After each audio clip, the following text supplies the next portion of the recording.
또 제가 어떤 경험을 했냐면 내가 신학교 다닐 때 우리 집에서 성당 아무도 안 다녔어요. 성당. 그러니까 내가 신학교 들어갈 때 어머니가 뭐라고 그랬냐면 내가 성당을 나가면 10손가락에 장을 찢은다고 그랬어. 당신이 김옥금인데 황옥금으로 바꾼다고 그랬어.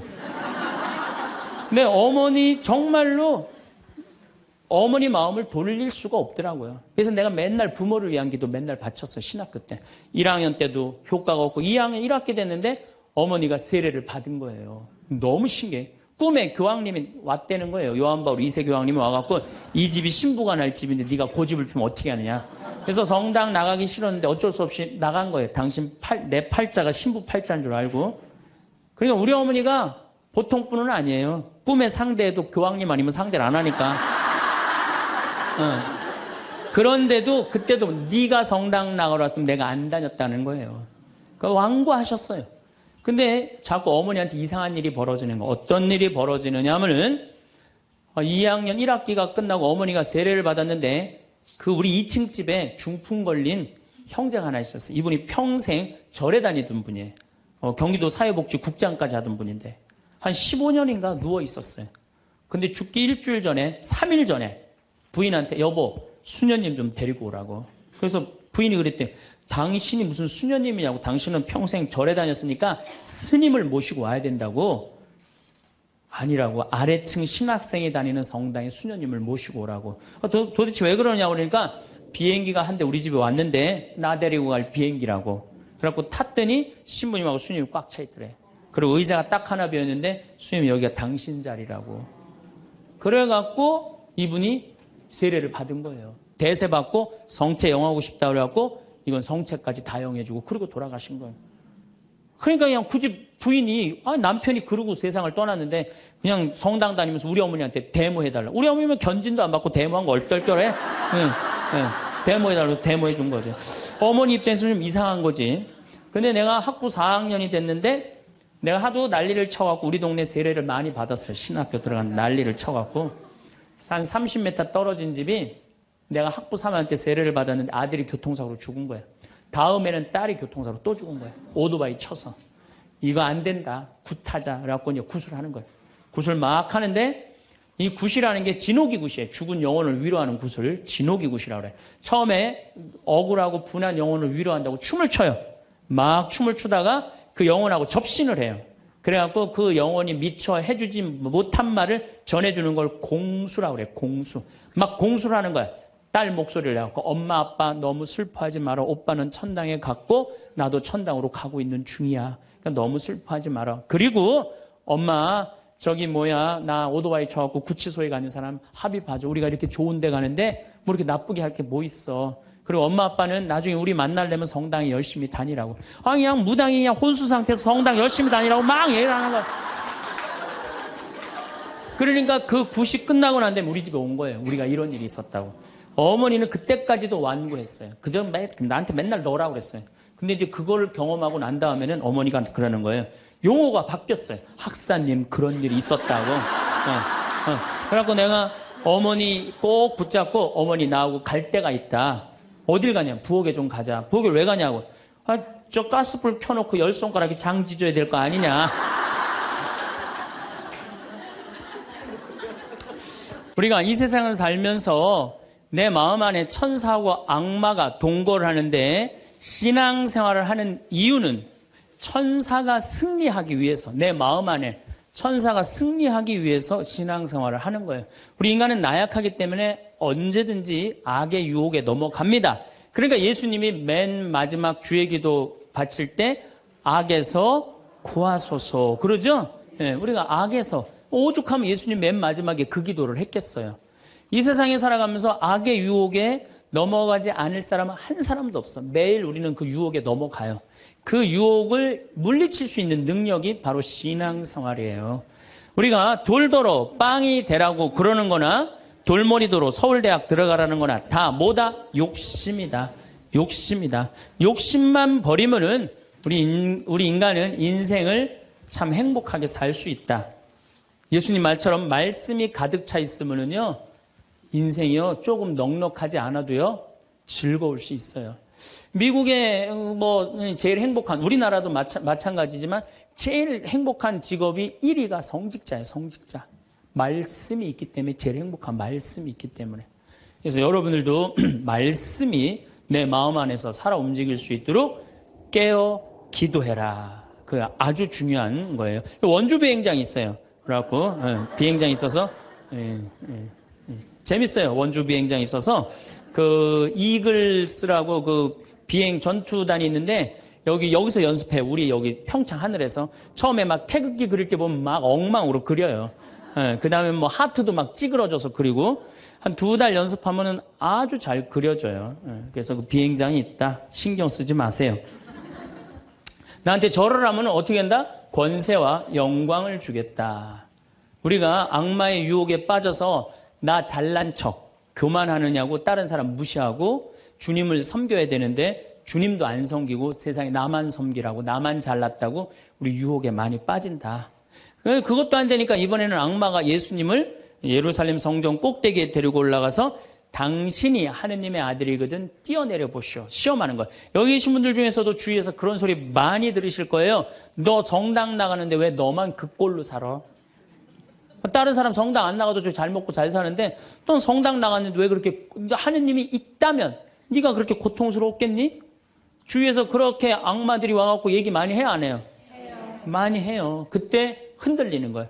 정말로 하느님이 있다면은 내가 왜 이 고통을 겪지? 마음이 흔들리는 거죠. 근데 저는 사제생활 20년 정말 짧은 세월을 살면서 영혼이 있다는 거, 영원이 있다는 거, 귀신이 있다는 거, 연옥이 있다는 거, 이거 확실히 믿습니다. 너무 많이 경험을 해서 그래요. 제가 10년 전에 본당 신부할 때, 능평 성당에서 본당 신부할 때인데 성가대가 밤샘 피정을 해달라고 해서 밤 10시부터 11시까지 강의를 했어요. 강의를 했는데 막 강의가 끝났는데 성당 앞길에서 차 부닥치는 소리가 났어요. 나가보니까 버스하고 승용차하고 정면 충돌을 했는데 승용차가 버스 밑으로 아예 들어갔어요. 근데 그 승용차에 누가 타고 있었느냐면 우리 본당 사회복지 분과장이 타고 있었어요. 그 자리에서 즉사했어요. 이 사람이 얼마나 착한 사람이냐면은 사회복지 분과장을 했으니까 요맘때만 되면 김장 다 해서 어려운 소년, 소녀 가정 다 넣어줬어요. 쌀 떨어지면 쌀 떨어지면 체크하고 다 넣어주고 성당 짓는다고 삽을 잡으면 삽자를 놓지 않은 형제야. 정말로 살아있는 천사예요, 천사. 그리고 그냥 3월 달에 자기 부자니까 뒷마당에 뿅아리 100마리 풀어놓으면은 그냥 5월, 6월 달 손님 오면 그거 잡아서 삼계탕 해주는 정말 그야말로 천사야. 근데 그 자리에서 즉사를 한 거예요. 그래서 이제 부인이 시신을 분당 재생병원에서 옮겨갖고 새벽 2시에 다 검찰도 왔다 갔다 하고 그래갖고 새벽 2시에 시신 수습이 끝났어요. 그래서 상주들을 깨우러 간 거야. 근데 상주가 초등학교 5학년, 초등학교 3학년, 초등학교 1학년이야. 애들도 너무 예쁜 애들인데. 그래서 이제 엄마는 5살짜리 아이 5학년 아이를 깨운 거야. 일어나봐라, 아들아. 근데 이 아들이요, 눈을 비비면서 엄마 나 이상한 꿈 꿨어. 그러는 거야. 무슨 꿈 꿨냐 그러니까 아빠랑 꽃밭을 가는데 너무 꽃밭이 예뻤다는 거예요. 막 천국같이 예뻤다는 거예요. 근데 그 꽃밭을 끝을 갔는데 손을 잡고 가는데 꽃밭 끝에 갔더니 계단이 하늘로 나 있는데 양쪽에서 날개 달린 천사가 우리 집으로 빨리 올라오라고 막 손짓을 했다고. 그래갖고 내가 올라가려고 했더니 아빠가 내 손을 딱 놓더니 지금부터 나 혼자 올라가는 거라고. 넌 나중에 올라가라고. 그래갖고 아빠가 막 올라가는 꿈을 꿨다는 거예요. 초등학교 5학년 아이가, 아빠가 돌아가신 사실도 모르는 아이가. 이건 뭐예요? 이 아빠가 돌아가시면서 누구한테 보여준 거예요? 아들한테 보여준 거예요. 이런 일은 너무 많아요. 우리가 죽으면은 굉장히 우리 한국 사람들은 죽음을 너무 무서워해요. 근데 난 죽는 거는 꽃밭을 간다는 얘기는 너무 많이 들었어요. 우리 여기 생태마을에 암 환자들이 많이 오잖아요. 작년에 글라라라는 자매가 하나 있었어요. 진짜 얼굴도 이쁘고 그냥 천사예요, 천사. 천사인데 폐암이 걸린 거예요. 4년 전에 폐암이 걸려갖고 이 6개월밖에 못 산다 그랬는데 여기서 정말로 행복하게 4년을 살았어요.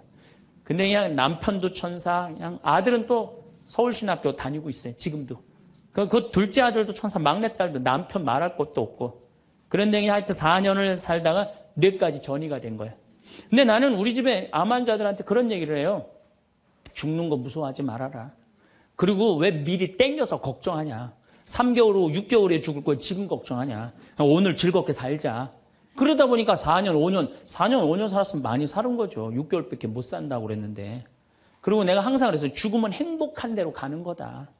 맨날 그랬어요, 내가. 살아도 좋고 죽어도 좋고. 근데 이 분이, 이 글라라 자매가 뇌까지 전이된 상태에서 죽은 거예요. 죽었는데 아들이, 둘째 아들이 참 착해, 그 아들. 엄마 평상시에 죽으면 안 된다고 미리 이게 응급처치를 배운 거야. 엄마 혀가 말려 돌아갔는데 그걸 피고 막 심폐소생술을 하고 살려낸 거야. 그래갖고 이 글라라 자매 살아나서 이제 일산병원에서 내가 만났어. 글라라 자매 그러더라고. 신부님, 내가 정말로 죽음의 여행을 떠나는데 너무 황홀하고 행복했다는 거야. 아, 정말 신부님 말대로 이게 죽는 게 이렇게 황홀하구나. 근데 그냥 아들놈이 살려놓은 거야, 그냥. 살려나갔고 그냥 깨보니까 살려. 그래서 한 3개월 정도 혼수 상태로 있다가 세상을 떠났어요. 나는 그분은 천당에 갔다고 확실히 믿습니다. 나는. 내가 미사도 맨날 봉헌하지만은 이미 천국에 가 있어요. 죽는 거는요, 결코 두려운 게 아니에요. 그리고 죽는데 꽃밭을 간다는 사람 난 너무 많이 봤어요. 미국에는 어떤 그 근사체험, 임사체험이라고 그래요. 죽음을 경험한 사람들 2만 명한테 물어본 거. 죽었다 살아 돌아온 사람들 3시간, 5시간 의학적으로는 죽었다 이런 사람들 3시간, 5시간 후에 살아 돌아온 사람들 물어보니까 모두가 공통적으로 뭐라고 그래요? 꽃밭을 간다는 모두가. 그리고 빛이 있는 대로 빨리 올라간다는 거. 내가 94년도에도 99살 먹은 할머니야. 병자성사라는데 내 손에서 마지막 기름을 바르고 내가 마지막 사제경까지 해주는데 돌아가신 할머니가 있어요. 근데 싹 영혼이 정말 올라가는 게 보이더라니까요. 싹 너무너무 행복한 영혼이 올라가는 게 보이는 거예요. 그래서 죽음은 뭐가 있느냐 그러지만 죽음은요 우리는 하늘나라로 들려 올려지는 거예요. 예. 난 내가 강의할 때 핸드폰을 넣어도 한 번도 내 승질을 부린 적이 없어 나는.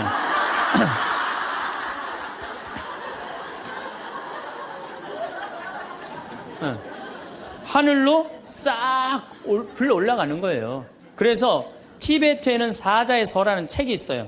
그 사자의 서라는 책을 보면은요, 죽으면은 꽃밭을 간다는 거. 동양이나 서양이나 거의 죽고 난 다음에 세상은요, 무섭고 깜깜한 데로 가는 게 아니에요. 근데 일본의 한 의사가 너무 힘들어서 자살을 했어요. 그랬더니 땅속으로 빨려 들어가는 거야. 근데 살아 돌아온 거야. 그러고 난 다음에 자살하고 살아 돌아온 사람 다 물어보니까 다 똑같은 경험을 했다는 거야.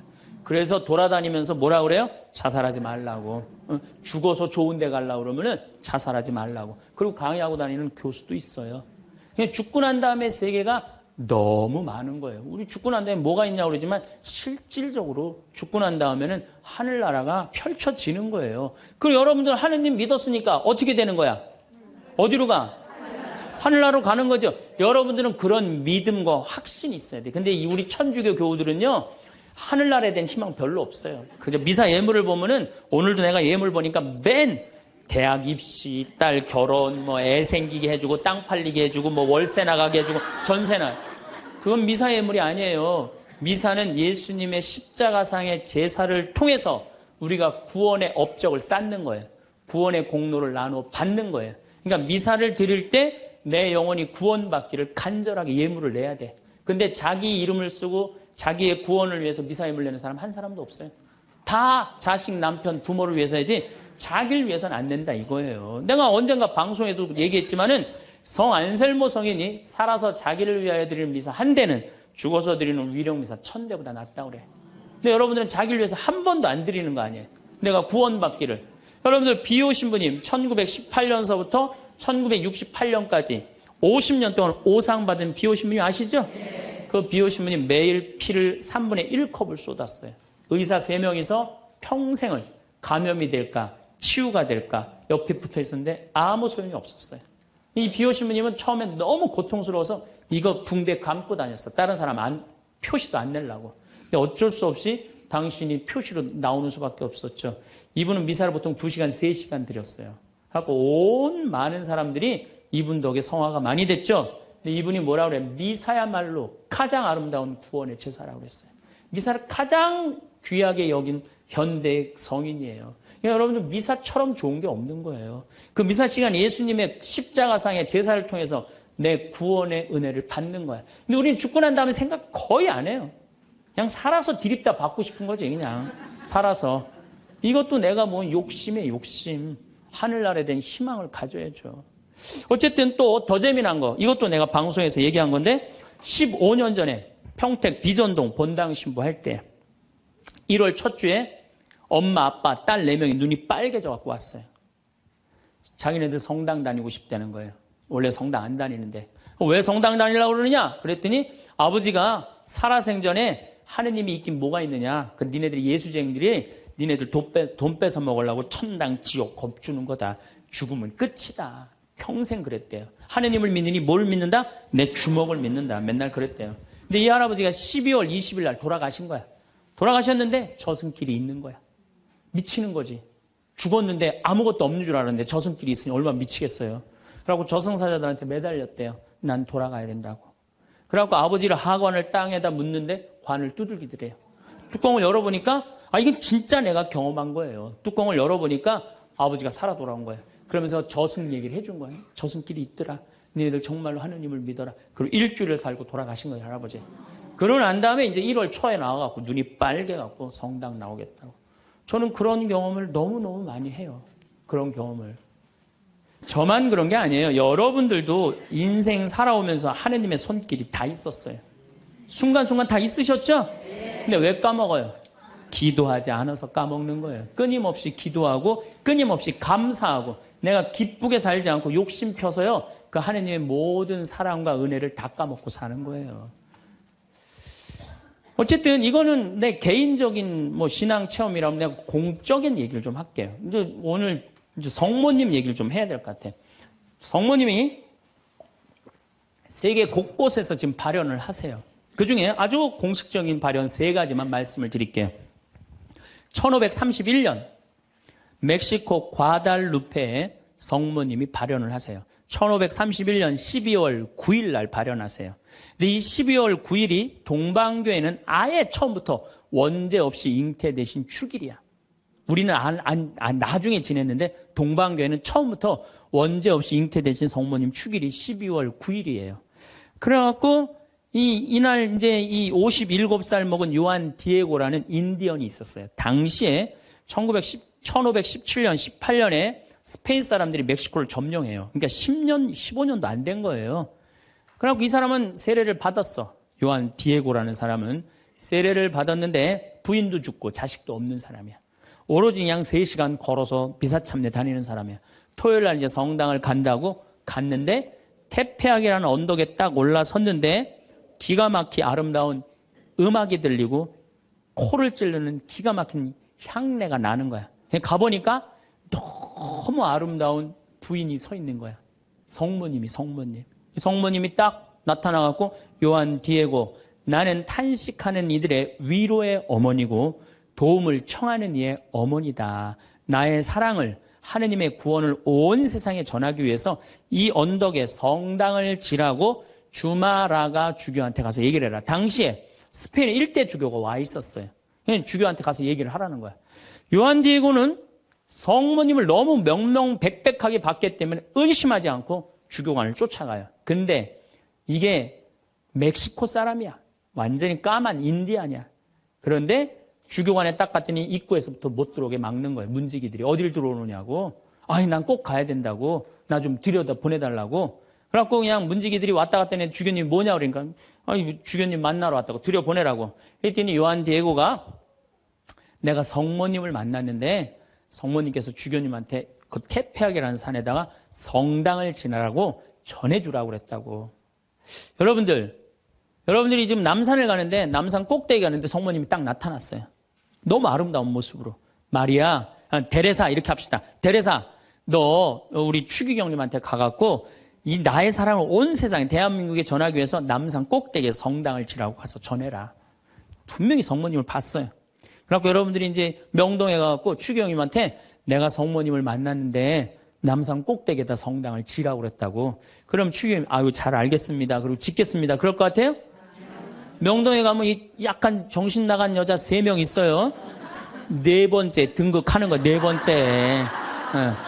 성모님 본 사람들 다 처음에 무슨 대접받아요? 다 미친 사람 대접받아. 다. 그러니까 주교님이 뭐라고 그러냐면은 이상한 소리 하지 말아라. 가라 그래요. 네가 정말이라면 나중에 얘기하자 그래요. 그래갖고 성모님이 내가 기다리고 있겠다 그래요. 그래갖고 다시 태평이라는 산에 가요. 성모님한테 그래요. 성모님 전했느냐? 성모님 얘기를 전하긴 전했는데 주교님이 안 믿는 것 같다고. 그랬더니 성모님이 뭐라고 그러냐면은 그렇다면 내일 가서 또 전해라 그래요. 난 참 성모님도 답답해요. 아니 그게 그렇게 중요하면 당신이 가서 얘기하면 될 거 아니야. 왜 저기 57살 먹은 보면은 벨라 됐다. 그 다음에 루시아 다 똑같아. 제대로 배우지도 못하고 가난한 사람한테 나타나고 꼭 힘들게 해. 그래서 내가 기도 때 한번 따졌어요. 성모님. 아니 나타내려면 신부나 주교나 이런 사람한테 나타나갖고 확실하게 해지 왜 그렇게 사람들이 힘들게 하느냐고 그랬더니 성모님이 하느님의 영광은 어린아이, 순수한, 미천한 사람을 통해서 드러나는 것이다. 그러시더라고요. 그래서 그건 이제 앞으로 안 따지기로 했어 내가. 그래갖고 이 요한 디에고는 다음 날 주교님을 또 찾아가요. 또 문지기들이 모욕을 주죠. 이런 무식한 원주민 인디안이 어디 감히 주교를 만나느냐고. 그래도 이 요한 디에고는 애절하게 주교님을 만나자고 원해요. 하도 그러니까 어쩔 수 없이 주교님을 만나게 해줘요. 그러니까 주교님이 이틀째 연속 오니까 그래? 만약에 네가 정말로 성모님을 봤다면 증표를 갖고 와라 그래. 증표를. 내가 갖고 올 수 있다고. 성모님 분명히 봤으니까. 12월 10일 날. 그래갖고 이제 가갖고 성모님한테 가요. 성모님이 기다리고 있어. 그래, 전했느냐? 그러니까 전했다고. 전했는데 주교님이 성모님한테 증표를 갖고 오라고 그랬다고. 그러니까 성모님이 내일 오면 내가 증표를 주마 그래요. 12월 11일 날이 됐어요. 그래갖고 이제 이 요한 디에고가 가려고 그랬는데 요한 디에고 부인도 없고 자식도 없는데 삼촌 베르나르도라는 삼촌이 작은 아버지가 한 분 있는데 열병에 걸려갖고 돌아가시려고 그래요. 그러니까 병간호를 막 하는 거예요. 병간호 하느냐고 성모님한테 가긴 가야 되는데 이거 삼촌은 죽으려고 그러고 그래갖고 못 가요. 난 또 요한 디에고도 참 답답한 사람이야. 아니 그 대단한 성모님한테 가갖고 낫게 해달라고 하면 될 거 아니야. 그걸 또 그냥 자기가 간호한다고. 다음 날은 프란치스코 수도의 신부님 병자성사 죽을 것 같으니까 프란치스코 수도의 신부님 병자성사 모시러 간다고. 요한 디에고가 얼마나 재미있냐면은 테페하게라는 산을 비껴가요. 성모님 만날까 봐. 지금 누가 더 중요하다고? 이 본당시민이 더 중요하다 이거야. 병자성사 봐야 된다고 막 가는데 성모님이 물어봐. 너 어디 가냐고. 네. 어디 가냐고 물어봐요. 그러니까 아니 삼촌이 작은아버지가 죽으려고 그래서 모시러 간다고. 걱정하지 말아라. 작은아버지 내가 치료해 줄 테니까 너 저 언덕에 올라가 봐라. 올라가 보니까 이 멕시코 시티가 2000m 상공에 있는 도시예요. 12월 달이면 굉장히 추운 도시예요. 그런데 장미가 펴 있는 거야. 가득. 그래갖고 너무 신이 나갖고 이 요한 디에고는 저기 멕시코 인디안들은 모자 동그란 거 쓰죠. 그 다음에 이 망토 쓰죠. 그 망토를 틸마라고 그래요.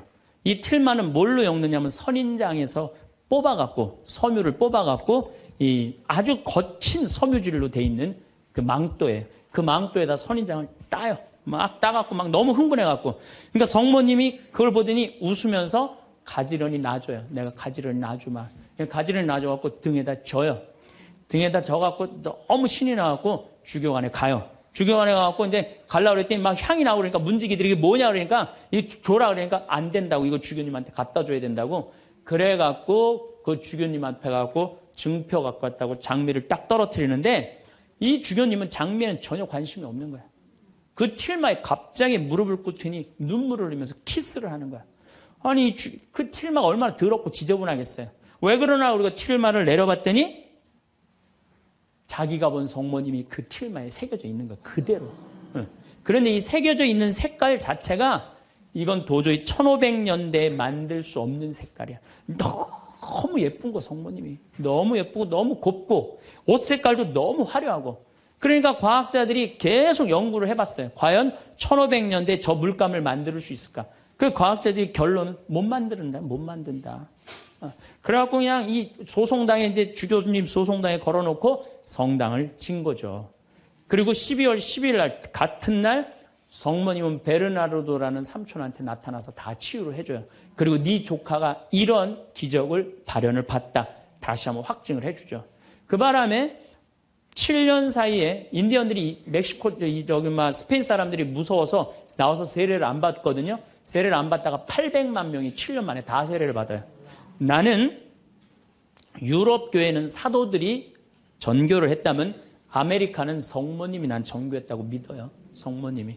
그래서 그 수많은 사람들이 순례를 하잖아요. 근데 더 기가 막힌 건 이 선인장에서 엮은 거는 30년, 50년이면 사고 없어져요. 근데 500년이 지난 지금도 그대로 모셔져 있는 거예요. 500년이 지난 지금도. 제가 지난 40일 동안 LA 순회 강연을 갔는데 중간 일주일 동안 성모 승천 대축일 그 기간 동안을 멕시코의 과달루페에 갔다 왔어요. 갔다 왔는데요. 1m 20된 그 성모님 사진이요. 그 틸마에 새겨진 게요. 저 아직도 살아있는 것 같아요. 너무너무 은혜롭고. 그러니까 여러분들 그 나는 신앙이 약하다. 성주순례 가면 돼. 성주순례. 성주순례 가갖고 하느님의 살아있는 증표를 보면 돼. 예루살렘에 가보고 이집트에 가보고 티베트 이번에 지진 일어난 어디야? 터키도 가보고 그리스도 가보고 그러면은요 살아있는 하느님 역사 안에 왔다 가신 예수님을 만날 수 있어요. 그냥 그런 데는 안 가고 그런 데 돈 쓰는 건 아깝고 그냥 누워갖고 그냥 하느님이 있나 없나 이러고만 앉아있으니 무슨 돈으로 애 휴학시키고 학교 무슨 학교예요. 그냥 여러분들 영혼이 더 중요한 거지. 공부도 못하는 놈들 뭐하러 그냥 학교를 보내고 학원을 보내고 그래요. 그런데 더 기가 막힌 사건이 벌어져요. 1963년 성모님의 눈동자가 이상해서 사진을 찍어봐요. 사진을 찍어봤고 현미경으로 6배 확대를 해보니까 성모님 눈동자에 3사람이 있는 거야. 자세히 더 기가 막히게 해보니까 그건 그림으로는 도저히 불가능한 거. 비친 그 그림인데 첫 사람이 누구냐면 그 요한 디에고 초상하고 똑같은 거야. 두 번째는 주마라가 죽여. 세 번째도 같이 있던 사람. 그게 500년이 지나도록 몰랐던 거예요. 물론 거기에 기적은요. 이거 한 3배만한 성당이 있는데 요만한 사진으로 꽉 찼어요. 그 과달루페 성모님을 통해서 기적이 일어난 건 그건 말할 것도 없고 그건 말할 것도 없고 이 과달루페의 성모님 이거 우리 이 사진에 이제 방송에 나갈 거예요. 성모님 딱 멋있게 나갈 거예요. 지금도 그 성모 저는 그 성주순례 가서 제가 거기서 미사도 봉헌했지만은 그 엘리베이터로 돼 있어요. 에스컬레이터라고 그러냐 하도 사람이 많으니까 스면은 쭉 지나가서 볼 수 있어요. 그리고 또 뒤쪽으로 또 돌아. 그러면 또 뒷걸음만 또 쭉 가면서 볼 수 있어. 내가 묵주기도 5단을 하면서 그 성모님만 봤는데도요 그렇게 은혜롭더라고요. 근데 그 사진도 지금 사갖고 왔는데 보고 있으면 너무너무 행복해요. 성모님이 얼마나 우리 아들 구원 사업을 많이 신경을 쓰시겠어요. 또 1858년 2월 11일부터 7월 16일까지 18번에 걸쳐서 벨라데타라는 소녀한테 나타나요. 루르드의 성모님. 이 피레네 산맥 밑에 있는 조그만 동네에 누르드라는 게 그거 보면 그냥 저 피레네 산맥이 꼭대기까지 보여요. 근데 이 아이가 너무 가난한 거야. 2월 11일 날 피레네 산맥 프랑스 끝에 있으면요 추워요. 너무 추워하고 땔감을 모으러 가. 막 땔감을 모으러 가는데 동굴에 빛이 나는 거야. 부인이 보이는 거야. 너무 아름다운 마담이 보이는 거야. 너 나한테 계속 올 수 있느냐? 네, 마담. 처음에 이름을 밝히지 않아요. 그리고 이 벨라데타도 14살 난 아이도 마담이라고 그래. 근데 동생한테 얘기를 해요. 야, 너 비밀 지켜야 된다. 나 오늘 성모님 봤거든. 그러니까 아무한테도 말하지 말아라. 근데 이 동생이 집에 가자마자 엄마, 언니가 성모님 봤대. 그러니까 엄마가 어떻게 했을 것 같아요? 귀싸대기를 때려요. 그걸 쓸데없는 소리 하지 말라고. 그러니까 성모님 보고 되게 많이 맞아요, 보면은. 많이 맞아. 성모님 보는 게 좋은 거 아니야, 여러분들. 괜히 성모님 봤다 어디 가면 꽃 꽂은 사람 취급당하니까 나한테 성모님이 나타났으면 좋겠다. 그런 거 꿈도 꾸지 마세요. 쓸데없는 소리 하지 말라고. 그런데 계속 나가요. 그런데 2월 25일 날 성모님이 자꾸 그 동굴 밑을 파라는 거야. 자꾸 파니까 물이 솟아나오는 거야. 거기 씻어라. 그 사람들이 제가 성모님을 봤다니까 사람들이 모이기 시작하는 거야. 자꾸 모이기 시작하는데 그 눈병이 온 사람이 그걸 씻으니까 싹 낫기 시작하는 거야. 하루에 40만 리터씩 물이 펑펑 쏟아져 나오는 거죠. 그러니까 자꾸 사람들이 이제 물어보니까 본당 신부님이 벨라데타를 불러요. 얘야, 너 그분을 만나면 성모님을 만나면 이름이 뭐냐고 물어봐라. 그랬더니 벨라데타가 맹랑한 소리를 해요. 그분은 성모님이 아니다. 그분은 그냥 부인이다. 너무 아름다운 파란 띠를 한. 여러분 루르드 성모님 파란 띠 아시죠? 파란 띠를 한 부인이다. 부인. 마담이다. 글쎄 마담이든 뭐든 이름을 좀 알아갖고 와라. 그래갖고 3월 25일 날 중요한 성모 용보축일이죠. 만났어요. 만나갖고 이렇게 물어봐요. 마담, 본당 신부님이 이름이 뭔지 알아보라고 그랬다고. 그랬더니 성모님이 내 이름은 꾸에소의 에라 임마꿀라타 콘셉시우다. 딱 그래요. 얘는 라틴어를 배운 적도 없는 애야. 그리고 그 피렌체 언어를 쓰는 아이야. 라틴어를 배운 적도 없는 아이인데 성모님이 꾸에소의 에라 임마꿀라타 콘셉시우 이러니까 그거 안 까먹으려고 막 입술로 막 되네요. 꾸에소의 에라 임마꿀라타 콘셉시우. 그래갖고 본당 신부 문을 확 열면서 이름 알아왔다고. 뭐라고 그러느냐? 꾸에소의 에라 임마꿀라타 콘셉시우랍니다. 그랬더니 본당 신부 너 그 무슨 뜻인지 어떻게 아느냐? 그랬더니 벨라데타가 뭐라 그러냐면 난 무슨 뜻인지 나 안 잊어먹으려고 이거 외우느냐고 죽을 뻔했다고.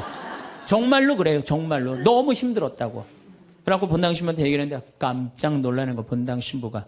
왜 놀라느냐면 그게 무슨 뜻이냐면은 라틴어인데 임마꿀라타가 깨끗하다라는 뜻이야. 콘셉시오라는 게 임신했다라는 거. 원죄 없이 잉태된 교리가 1854년에 반포가 돼요. 4년 전에 교황청에서. 그런데 성모님은 항상 당신에 대한 교리가 반포되면 발현을 통해서 꼭 알려줘요. 확증을 시켜주는 거죠. 그러니까 이게 발현인가 보다. 그래갖고 거기서 이제 성당을 짓고 수많은 사람들이 순례를 하고 거기에 이제 물이 펑펑 쏟아져 나와갖고 어떻게 수많은 사람들이 기적을. 그래갖고 거기도 의사들이 있어요. 이 자연 치유냐 기적이냐. 뭐 기적을 함부로 해주는 건 아니지만 그래 거기 간 사람들이 다 그 물 먹고 많이 낫고 그러잖아요. 나는 그 루르드에 가서 난 루르드도 갔어요. 루르드도 어디야 테페아 과달루페도 가고 루르드도 갔어. 나도 거기 가서 세례했어요. 루르드에 나는 물에 들어가고 이렇게 기도했어요. 난 여기 온 걸로 족하니까 제발 나한테 기적 일으키지 말라고. 난 지금도 충분하다고. 그것만 해도 충분하죠. 이게 바로 루르드의 성모님이에요. 자, 세 번째 발현. 1917년 포르투갈 파티마의 발현이에요. 많이 들어보셨죠? 이 발현은 더 특별해. 9살 루시아, 8살 히아친타, 6살 프란치스코. 이 세 꼬마한테 나타나는 거예요. 얘네들 역시 당연히 뭘 몰라? 글 모르는 아이들이에요. 목동이에요, 목동. 맨날 양 풀어놓고 놀던 아이들이에요. 그런데 이 아이들은 더 특별한 일이 벌어집니다. 어떤 일이 벌어지느냐 하면은 1916년에 이 1차 세계대전 막 끝날 때 1916년에 천사가 나타나요. 3번 나타나요. 너희들한테는 특별한 분이 올 거니까 묵주기도를 열심히 해라. 이렇게 얘기를 해요. 마지막에는 성체까지 영해줘요. 천사가. 특별한 경우죠. 그래갖고 5월 13일 날, 1917년 5월 13일 날, 이날도 이 아이들이 막 양 풀어놓고 신나게 노는데 성모님이 떡갈나무 위에 탁 나타나는 거예요. 너무 아름다운 성모님이. 그래갖고 루시아, 히아친타, 프란치스코 너희들 매달 13일 날 여기 와줄 수 있겠느냐. 네, 오겠습니다. 나는 로사리오의 모후다. 여러분들 이 성모님이 그 유명한 그 계시가 뭐예요? 죄인들의 회개. 그렇죠? 그 다음에 또 뭐가 있어요? 연옥 영혼들을 위해서 기도하고 그 다음에 공산주의 회개를 위해서 기도하라는 그 세 가지 성모님이 내리신 계시죠. 뭐 당연한 거죠. 그런데 7월 13일 날은 이 루시아가 천당, 지옥, 연옥을 세 개를 다 봐요. 그리고 이 루시아는 오랫동안 살죠. 오랫동안 사는 히아친다고 프란치스 중간에 다 죽지만 어렸을 때 루시아한테는 특별한 성모님이 계시를 많이 했죠. 근데 9월 달에 사람들이 3만 명이 모여요. 3만 명이. 왜 3만 명이 모이냐면은 자꾸 너무너무 유명해지니까. 그런데 이때 꽃비가 막 내리는 거야. 근데 사람들한테 올 땐 다 녹아내리는 3만 명이 다 같이 경험을 하는 거예요. 10월 달에는 마지막 발현 때는 7만 명이 모여요. 7만 명이. 그런데 전날부터 폭우가 쏟아지는 거야. 폭우가 막 쏟아지고 차가 얼마나 많이 모이냐. 100대가 모이면 100대. 1917년에 차 100대면요. 엄청나게 많은 거예요. 마차 130대, 자전거 100몇 대. 그리고 7만 명이 걸어서 그냥 환자들 끌고 그냥 다 7만 전 세계에서 온 거예요. 유럽 전 세계에서. 근데 그냥 전달도 12시에 딱 오셨는데 아니 10월 13일 날 12시에 성모님이 나타난다는데 계속 폭우가 쏟아지는데 안 나타나는 거예요. 그러니까 성모님이 안 나타나니까 그 신부님이 뭐라 그래요? 한 신부님이 뭐라고 그러냐면은 내가 이거는 일부러 여러분들 읽어주려고 내가 적어 갖고 왔어요. 이 전날 밤 그곳을 꼬박 세운 한 신부가 물었다. 몇 시에 오시니? 정오에 오십니다. 루치아가 대답했다. 그 신부는 시계를 본 후 다시 루치아를 보며 봐, 지금이 정오란 말이야. 그 부인은 거짓말쟁이라고 우리에게 말할 셈이니 그 신부는 참지 못하고 어린이들을 의심쩍어 했다. 그리고 또 시계를 보았다. 하지만 정오가 넘었잖아. 여러분 모두가 환상이라는 것을 모르시겠습니까? 있을 수 없는 일입니다. 성모님의 발현은 없다는 거예요. 집으로 가세요. 다들 집으로 가세요. 이래요. 근데 루시아는 부인께서 오신다고 하셨습니다. 신부님, 전 그분께서 약속을 지킬 것을 믿고 있습니다. 12시에 오기로 했는데 성모님이 안 오기로 루시아가 얘기를 했는데, 근데 1시에 갑자기 비가 그쳐요. 난 또 성모님도 정말로 답답해요. 아니 12시 오기로 했으면 12시 와야 될 거 아니야. 왜 1시간 동안 애를 괴롭혀, 애들을. 1시에 갑자기 비가 맺히고 구름이 걷히는 거예요. 거치면서 태양이 비치는데 기가 막힌 장면이 벌어지는 거예요. 태양이 돌면서 무지개 색깔이 나면서, 그리고 의심을 품었던 많은 사람들이 와요. 여기도 이제 그 내용이 나와요. 의심을 품었던 사람들이 뭐라고 그러냐면, 하느님 우리 죄를 용서해 주소서, 이렇게 얘기를 해요. 왜 그러느냐면은 무신론자, 회의론자들이 와갖고 왜 이 공포에 질려서 그러냐면, 태양이 돌면서 그 뜨거운 태양이 땅으로 떨어지는 거예요. 너무 뜨거워갖고 이 사람들이 이게 마지막 심판인가 보다. 공포에 질린 거지, 7만 명이. 그래갖고 막 울면서 막 살려달라고 그러고, 그냥 우리를 좀 제발 용서해달라고. 그렇게 15분 동안 태양이 온갖 조화를 비추고 딱 제자리에 돌아갔는데, 더 놀라운 건 그 7만 명 모두가 이틀 동안 비가 젖었는데 다 비가 말랐고 30cm 진흙이 깨끗하게 꾸들꾸들해진 거예요. 7만 명이 완전히 한두 명이 본 게 아니라 그 사진을 보면요, 다 이러고 쳐다보고 있는 거예요, 하늘을. 이게 바로 파티마의 성모님이에요. 이렇게, 아니 온 세상에 하느님의 현존하심이 명명백백한데, 그럼 난 파티마는 내년 2월 달에 또 성주순례 가요. 나는 돈 생기면 무조건 성주순례 가자. 이게 내 신조예요. 네, 네. 이제 파티마에 갈 거예요. 여러분들도 성지 다니세요. 예루살렘도 가시고, 제발. 아니, 개신교 다니는 분들은 어떻게 해서든지 돈 모아서, 개 모아서 가는데, 천주교들은 안 가. 우리 하늘나라에 대한 희망이 없어서 그래요. 어떻게 해서든 이 세상에서 복 받으려고 돈 조금 쓰는 거 아까운 거야. 내가 첫날 말했죠. 돈은 쓴 것만 내 돈이에요. 여러분들 아껴봤자 아무 소용 없어요. 그것도 성주순례 가기 위해서 어떻게? 쓰셔요. 네. 자, 그렇다면은 아직도 나는 의심이 간다. 그렇다면 내가 가장 확실한 증거를 하나 댈게요. 그게 뭐냐면 예수님이에요. 예수님. 예수님이라는 분이 2000년 전 이 세상에 왔다 가셨어요. 아니, 그분이 안 왔다 갔다 하면 베드로라는 존재가 탄생했겠어요? 안 탄생했겠어요? 베드로라는 사람 탄생할 수가 없어요. 베드로, 2대 교황 리노, 3대 교황 클레토, 4대 교황 클레멘스, 알렉산더, 식스토, 이래갖고 지금 교황이 265대예요. 2000년 동안 한 번도 끊어지지 않고 그 전승이 내려온 거예요. 예수님의 살아있는 모습을 보고. 근데 베드로라는 인물이요, 어떤 인물이냐면은 어부였어요. 그 갈릴레 호수의 어부였어요. 그건 사나이 중에 사나이였어요. 남자 중에 남자였어요. 예수님 정말로 지켰던 사람이에요. 마지막에 배신 좀 해서 그렇지. 네. 그런데 마지막에 예수님을 배신합니다. 정말로. 왜냐하면 그 스승이 그렇게 허망하게 죽을 줄은 꿈에도 몰랐거든. 그래갖고 배신하고 도망가 버려요. 네. 그런데 부활했다는 거야. 그래도 안 믿어요. 그래도 안 믿고 어떻게 갈릴레 호수 가고 물고기를 잡아요. 또 나타난 거야. 미치는 거지, 베드로는. 아니, 그냥 죽었으면 한 일주일 후나 한 달 후에 나타나면 얼마나 좋아. 계속 3일 만에 계속 나타나네. 그러니까 물속에 뛰어들고. 그리고 40일 동안 예수님하고 생활하면서 이 사람의 인생은 완전히 바뀌어요. 어떻게 바뀌느냐. 베드로가요, 대단한 말 하지 않아요. 돌아다니면서 내가 예수님을 만났는데 이 예수님이 십자가에 못 박혀서 처참하게 돌아가셨는데 3일 만에 부활하셨다. 자, 내 예를 들면 좀 그렇고, 여러분들 만약에 본당 신부님이 죽었는데 3일 만에 다시 살아났어. 완전히 땅까지 다 묻어놨는데 3일 만에 주일날 딱 나타나갖고 나하고 같이 밥 먹자 그러고 강론을 했어. 여러분들 주에 나가갖고 우리 신부님 죽었는데 3일 만에 살아나왔다고 얘기할 것 같아, 안 할 것 같아요? 아마 온 세상 돌아다니면서 얘기할 거예요. 그렇죠? 그 경험이 베드로한테 있었던 거예요. 그 예수님을 40일 동안 보고 가만히 있을 수가 없었던 거야. 이젠 죽음도 불사하는 거지. 그 12제자가 다 같이 경험한 제자, 11제자가 온 세상을 돌아다니면서 그걸 전한 거예요. 그 전한 게 지금까지 우리한테 내려온 거야. 그러면 이 성서, 그 사람들이 이제 베드로가 전한 얘기를 적어갖고 성서 안에 예수님을 써놓은 거예요.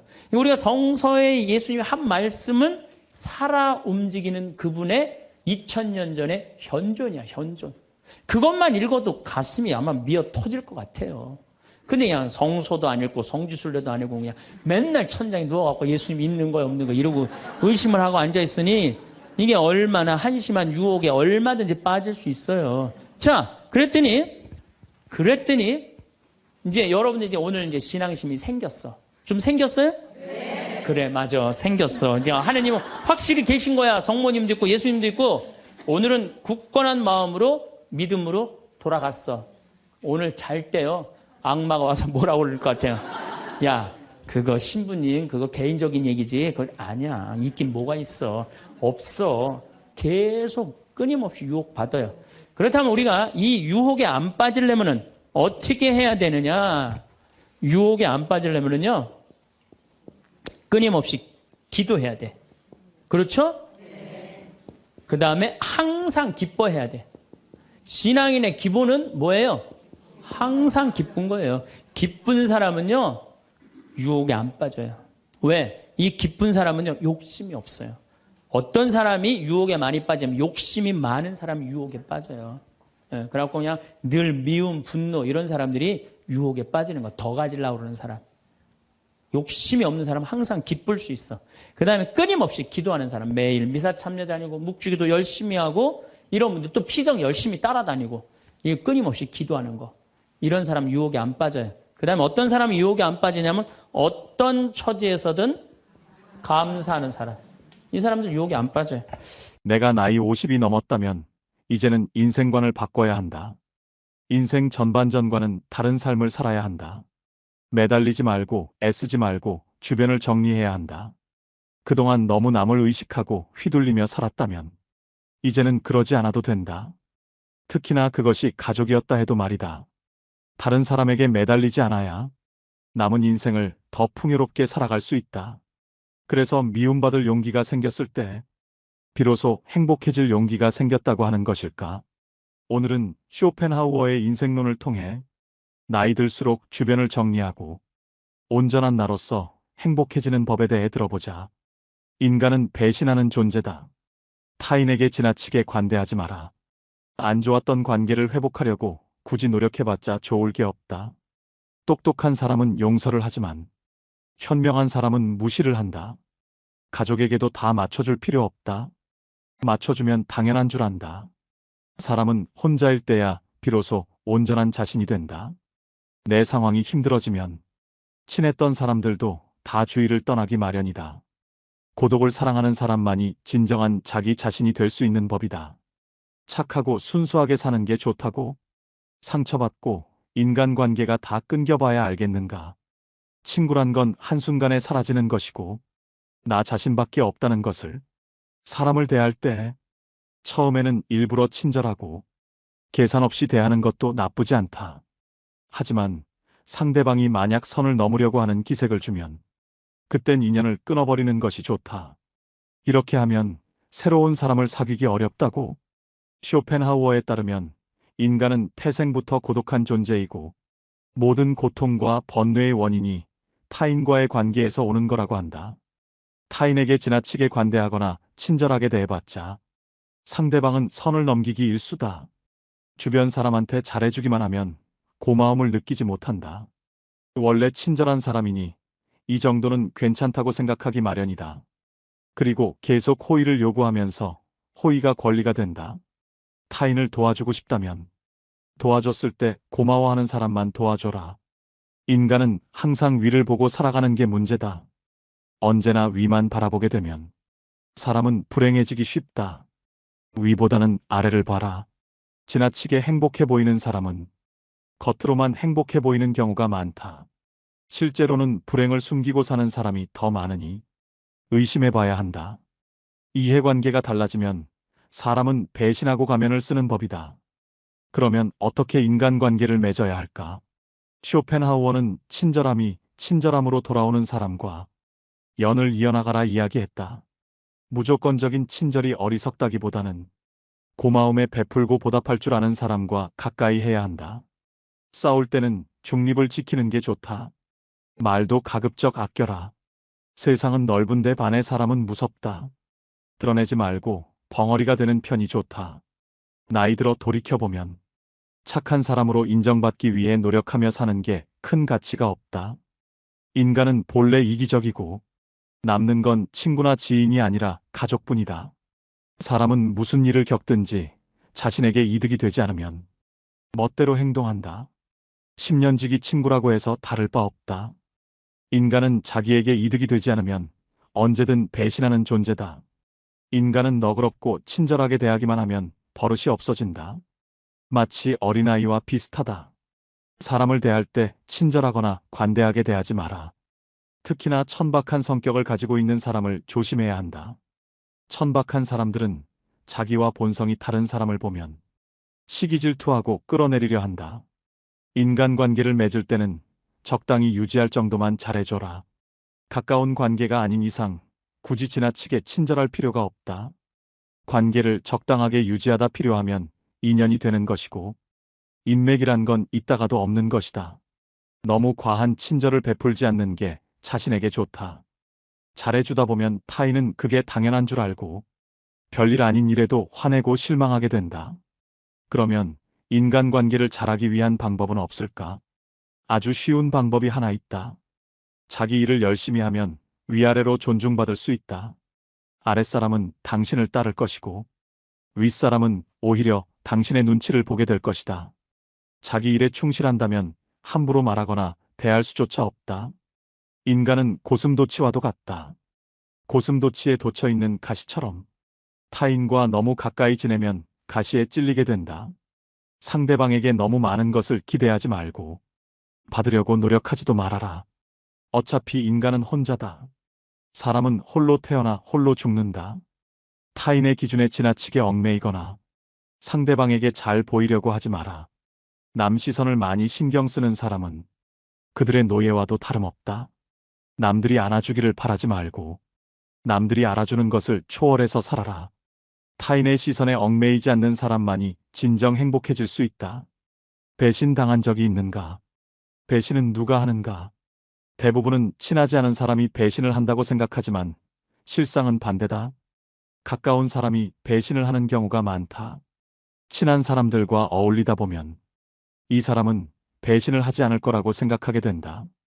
하지만 배신이란 건 빨리 배신할 사람과 천천히 배신할 사람만 있을 뿐이다. 아무리 친하게 지내도 100% 신뢰하지 말고 오직 스스로를 지키기 위해 노력하라. 다른 사람의 행동이나 태도에 대해 날카롭게 비판하는 사람들도 있다.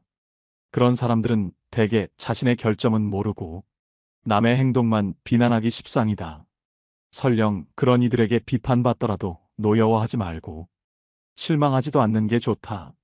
남을 험담하고자 하는 건 사람의 본능이자 본성이다. 삶은 괴로움의 연속이다. 항상 기쁠 거라고만 기대하는가? 행복이란 건 짧고 스쳐 지나가는 순간에만 느낄 수 있는 것이다. 행복과 쾌락만 쫓아가다 보면 평생 행복이라는 걸 즐길 수가 없게 된다. 삶에는 고통과 불안함이 존재할 수밖에 없음을 받아들여라. 인생의 고난은 평생 동반될 수밖에 없는 것이다. 인간은 기본적으로 혼자 살아가고 혼자 고난을 이겨내고 혼자 죽어가는 존재다. 우리가 종종 혼자 있을 때 편안함을 느끼는 것도 바로 그런 이유에서다. 외로움과 고독의 차이를 아는가?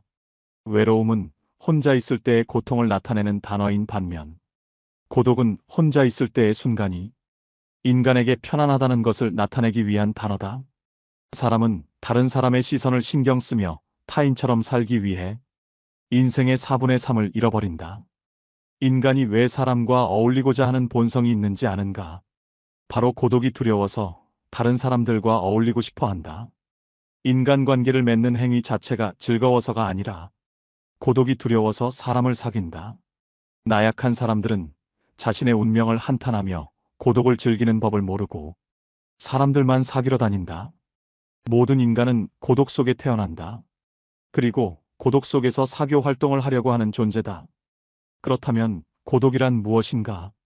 고독은 인간이 자신의 자아를 발견하고 인생의 의미를 깨닫는 과정이라고 보면 된다. 이제 사람을 대할 때 왜 지나치게 관대하거나 친절할 필요가 없는지 알았는가? 아무리 친해도 돈을 빌려줄 필요도 없다. 돈을 빌려준 것이 화근이 되어 친구를 잃는 경우가 많다. 또 상대는 오히려 오만해진다. 10년지기 친구여도 가끔씩 무시하는 태도를 취하는 것도 도움이 된다.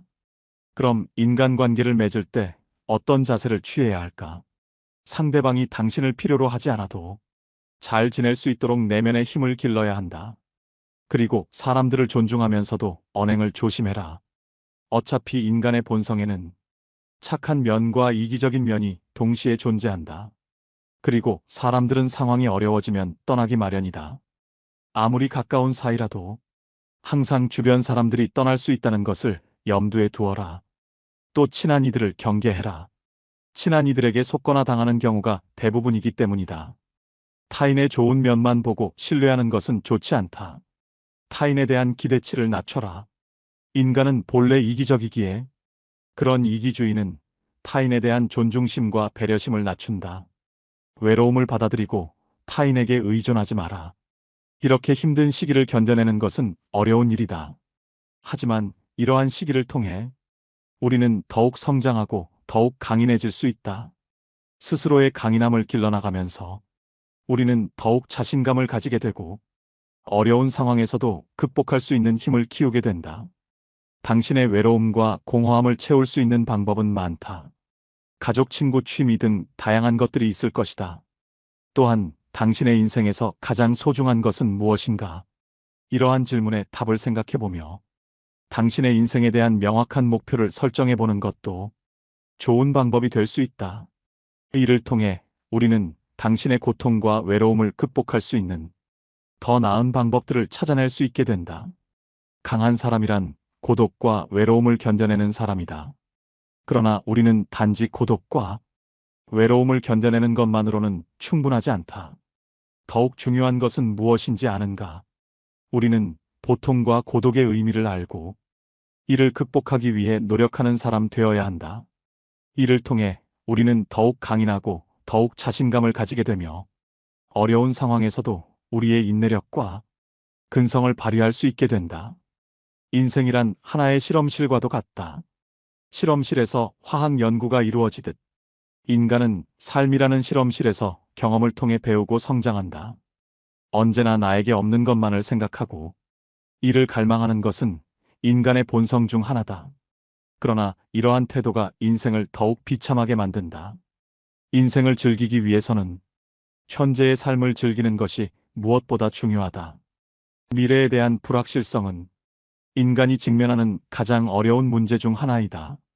인간이 가장 무서워하고 두려워하는 것이 한치 앞을 볼 수 없는 불확실성이기 때문이다. 고독과 외로움이라는 문제를 극복하기 위해서는 끊임없이 노력해라. 인간은 불행한 존재가 아니라 도전하는 존재다. 그리고 이러한 도전이 인간의 삶을 더욱 풍요롭게 만든다. 따라서 우리는 마지막 실성에 시달리는 것이 아니라 끊임없이 발전하고 도전하는 삶을 살아가야 한다. 절교한 친구와는 화해하지 않는 것이 좋다는 로마의 격언이 있다. 이는 인간의 성격과 개성이 태어날 때부터 결정되기 때문이다. 갖고 태어난 성격은 죽을 때까지 지니게 되며 내재적인 본능에 따라 행동을 하게 된다. 그러므로 한번 절교한 친구와 화해하게 된다면 같은 상황에서 같은 행동을 되풀이하게 될 가능성이 높다. 이를 방지하기 위해서는 배신자라고 비난하거나 그때는 그럴 줄 몰랐다고 말하는 것보다는 화해하지 않는 것이 옳다. 고독을 사랑하는 습관을 가져야 한다.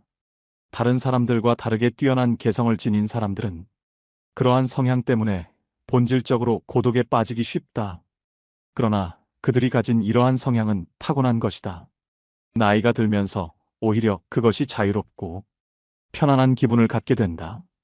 이러한 고독의 습관을 더하여 자기 자신을 친구로 생각하는 습관까지 가진다면 그것이 제2의 천성이 되기도 한다. 더불어 고독한 시간을 보내는 것은 창의력을 높이는 데 도움이 된다. 더 많은 시간을 혼자 보내면서 내면의 생각과 감정을 탐구하고 자신만의 독특한 아이디어를 발견할 수 있다. 고독은 자신의 생각을 깊이 있게 탐구할 수 있는 시간과 공간을 제공한다. 이러한 많은 고독한 시간을 가진다면 더 많은 창의적인 아이디어와 해결책을 발견할 수 있을 것이다. 또한 고독한 시간을 보내면서 자신의 감정을 더 잘 이해할 수 있으며 자신을 더 잘 알 수 있다. 따라서 고독을 사랑하는 습관을 가져야 한다. 더 많은 고독한 시간을 보내며 자신과 친구가 되어야 한다. 이러한 방식으로 고독은 자유롭고 창의적인 삶을 위한 좋은 도구가 될 수 있다.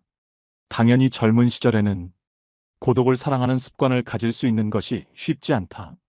그러나 이제는 그런 마음이 아주 편안하고 간단한 것들이 될 수 있다는 것을 알아야 한다. 고독이라는 마음은 마치 물을 만난 물고기처럼 아주 자연스럽게 되는 것이다. 사실 자기 자신 속에 많은 것을 가진 사람은 타인에게 기대지 않는다. 내면의 자아가 텅 빈 사람일수록 외모에서 끊임없는 자극을 구하려 한다. 그러나 자신의 내면이 풍부하다면 자신의 인생의 주인이 되어 자신의 내면에서도 즐거움과 행복을 찾을 수 있다. 이를 통해 자기 자신을 이해하고 자신의 감정을 인식하고 자신의 생각을 이해할 수 있다. 그리고 외부 세계와 상호작용할 때 더욱 성공적이고 만족하는 인생을 살아갈 수 있다. 우리는 종종 인생에 대해 불평하지만 이것이 인생의 최고의 기회와 선물이 될 수도 있다. 인생을 살아가는 재미와 의미를 발견할 수 있다. 사람을 많이 만날수록 친구가 많을수록 불행해질 수 있는 환경이 주위에 생기게 되는 것은 인간의 본성에 비추어 봤을 때 당연한 일이다. 우리가 이 세상을 살면서 내 마음 안에 천사하고 악마가 동거를 하는데 신앙생활을 하는 이유는 천사가 승리하기 위해서, 내 마음 안에 천사가 승리하기 위해서 신앙생활을 하는 거예요. 우리 인간은 나약하기 때문에 언제든지 악의 유혹에 넘어갑니다. 그러니까 예수님이 맨 마지막 주의 기도 바칠 때 악에서 구하소서 그러죠? 예, 우리가 악에서, 오죽하면 예수님 맨 마지막에 그 기도를 했겠어요. 이 세상에 살아가면서 악의 유혹에 넘어가지 않을 사람은 한 사람도 없어. 매일 우리는 그 유혹에 넘어가요. 그 유혹을 물리칠 수 있는 능력이 바로 신앙생활이에요. 우리가 돌더러 빵이 되라고 그러는 거나 돌머리도로 서울대학 들어가라는 거나 다 뭐다? 욕심이다. 욕심이다. 욕심만 버리면은 우리 인간은 인생을 참 행복하게 살 수 있다. 예수님 말처럼 말씀이 가득 차 있으면은요, 인생이요, 조금 넉넉하지 않아도요, 즐거울 수 있어요. 미국의 제일 행복한, 우리나라도 마찬가지지만 제일 행복한 직업이 1위가 성직자예요, 성직자. 말씀이 있기 때문에 제일 행복한 말씀이 있기 때문에. 그래서 여러분들도 말씀이 내 마음 안에서 살아 움직일 수 있도록 깨어 기도해라. 그 아주 중요한 거예요. 원주 비행장이 있어요. 그래갖고 비행장이 있어서 재밌어요. 원주 비행장이 있어서 그 이글스라고 그 비행 전투단이 있는데 여기서 연습해. 우리 여기 평창 하늘에서 처음에 막 태극기 그릴 때 보면 막 엉망으로 그려요. 그 다음에 뭐 하트도 막 찌그러져서 그리고 한 2달 연습하면은 아주 잘 그려져요. 그래서 그 비행장이 있다. 신경 쓰지 마세요. 나한테 절을 하면 어떻게 한다? 권세와 영광을 주겠다. 우리가 악마의 유혹에 빠져서 나 잘난 척, 교만하느냐고 다른 사람 무시하고 주님을 섬겨야 되는데 주님도 안 섬기고 세상에 나만 섬기라고, 나만 잘났다고 우리 유혹에 많이 빠진다. 그것도 안 되니까 이번에는 악마가 예수님을 예루살렘 성전 꼭대기에 데리고 올라가서 당신이 하느님의 아들이거든 뛰어내려 보시오. 시험하는 거예요. 여기 계신 분들 중에서도 주위에서 그런 소리 많이 들으실 거예요. 너 성당 나가는데 왜 너만 그 꼴로 살아? 다른 사람 성당 안 나가도 잘 먹고 잘 사는데 넌 성당 나갔는데 왜 그렇게, 하느님이 있다면 네가 그렇게 고통스럽겠니? 주위에서 그렇게 악마들이 와갖고 얘기 많이 해요, 안 해요? 해요. 많이 해요. 그때 흔들리는 거예요. 정말로 하느님이 있다면은 내가 왜 이 고통을 겪지? 마음이 흔들리는 거죠. 근데 저는 사제생활 20년 정말 짧은 세월을 살면서 영혼이 있다는 거, 영원이 있다는 거, 귀신이 있다는 거, 연옥이 있다는 거, 이거 확실히 믿습니다. 너무 많이 경험을 해서 그래요. 제가 10년 전에 본당 신부할 때, 능평 성당에서 본당 신부할 때인데, 성가대가 밤샘 피정을 해달라고 그래서 밤 10시부터 11시까지 강의를 했어요. 강의를 했는데 막 강의가 끝났는데 성당 앞길에서 차 부닥치는 소리가 났어요. 나가보니까 버스하고 승용차하고 정면 충돌을 했는데 승용차가 버스 밑으로 아예 들어갔어요. 근데 그 승용차에 누가 타고 있었느냐면 우리 본당 사회복지 분과장이 타고 있었어요. 그 자리에서 즉사했어요.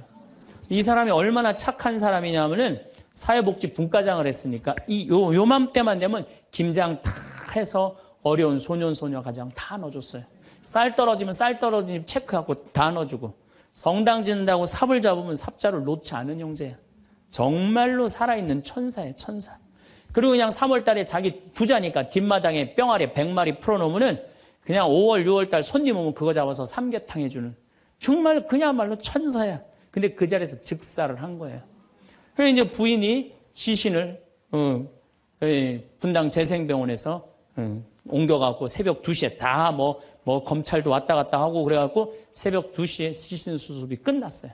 그래서 상주들을 깨우러 간 거야. 근데 상주가 초등학교 5학년, 초등학교 3학년, 초등학교 1학년이야.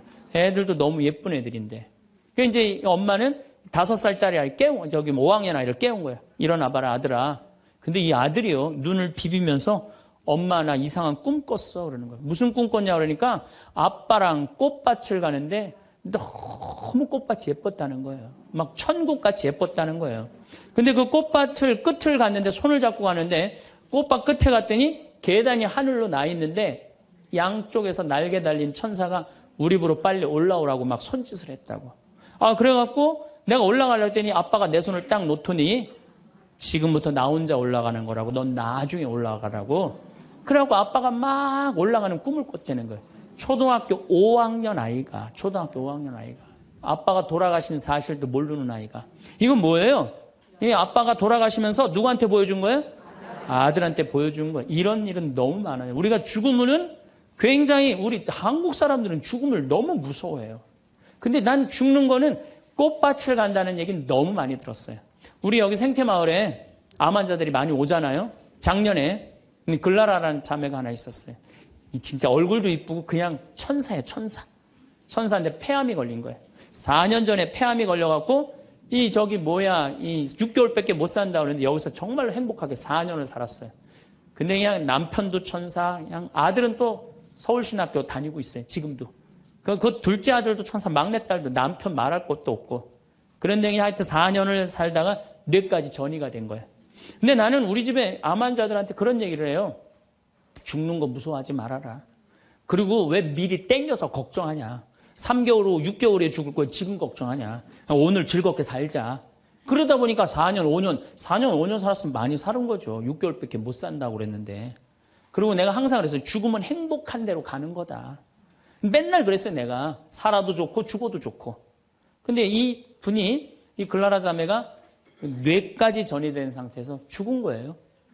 죽었는데 둘째 아들이 참 착해, 그 아들. 엄마 평상시에 죽으면 안 된다고 미리 이게 응급처치를 배운 거야. 엄마 혀가 말려 돌아갔는데 그걸 피고 막 심폐소생술을 하고 살려낸 거야. 그래갖고 이 글라라 자매 살아나서 이제 일산병원에서 내가 만났어. 글라라 자매 그러더라고. 신부님, 내가 정말로 죽음의 여행을 떠나는데 너무 황홀하고 행복했다는 거야. 정말 신부님 말대로 이게 죽는 게 이렇게 황홀하구나. 근데 그냥 아들놈이 살려놓은 거야, 그냥. 살려나갔고 그냥 깨보니까 그래서 한 3개월 정도 혼수 상태로 있다가 세상을 떠났어요. 나는 그분은 천당에 갔다고 확실히 믿습니다. 나는. 내가 미사도 맨날 봉헌하지만은 이미 천국에 가 있어요. 죽는 거는요, 결코 두려운 게 아니에요. 그리고 죽는데 꽃밭을 간다는 사람 난 너무 많이 봤어요. 미국에는 어떤 그 근사체험, 임사체험이라고 그래요. 죽음을 경험한 사람들 2만 명한테 물어본 거. 죽었다 살아 돌아온 사람들 3시간, 5시간, 의학적으로는 죽었다 이런 사람들 3시간, 5시간 후에 살아 돌아온 사람들 물어보니까 모두가 공통적으로 뭐라고 그래요? 꽃밭을 간다는, 모두가. 그리고 빛이 있는 대로 빨리 올라간다는 거. 내가 94년도에도 99살 먹은 할머니야. 병자성사를 하는데 내 손에서 마지막 기름을 바르고 내가 마지막 사제경까지 해주는데 돌아가신 할머니가 있어요. 근데 싹 영혼이 정말 올라가는 게 보이더라니까요. 싹 너무너무 행복한 영혼이 올라가는 게 보이는 거예요.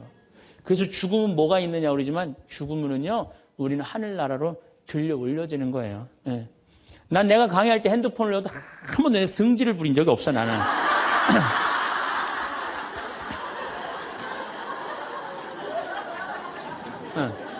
하늘로 싹 불러 올라가는 거예요. 그래서 티베트에는 사자의 서라는 책이 있어요. 그 사자의 서라는 책을 보면은요, 죽으면 꽃밭을 간다는 거. 동양이나 서양이나 거의 죽고 난 다음에 세상은요, 무섭고 깜깜한 데로 가는 게 아니에요. 근데 일본의 한 의사가 너무 힘들어서 자살을 했어요. 그랬더니 땅속으로 빨려 들어가는 거야. 근데 살아 돌아온 거야.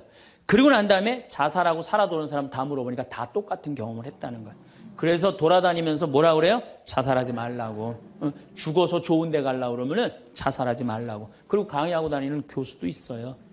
죽고 난 다음에 세계가 너무 많은 거예요. 우리 죽고 난 다음에 뭐가 있냐고 그러지만 실질적으로 죽고 난 다음에는 하늘나라가 펼쳐지는 거예요. 그리고 여러분들 하느님 믿었으니까 어떻게 되는 거야? 어디로 가?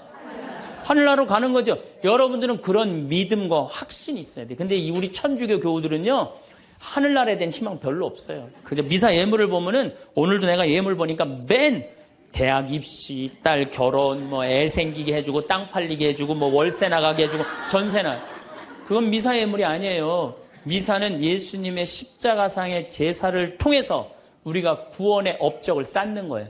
구원의 공로를 나누어 받는 거예요. 그러니까 미사를 드릴 때 내 영혼이 구원받기를 간절하게 예물을 내야 돼.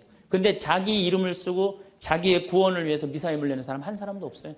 다 자식, 남편, 부모를 위해서야지 자기를 위해서는 안 된다 이거예요. 내가 언젠가 방송에도 얘기했지만은 성 안셀모 성인이 살아서 자기를 위하여 드리는 미사 한 대는 죽어서 드리는 위령 미사 1000대보다 낫다 그래.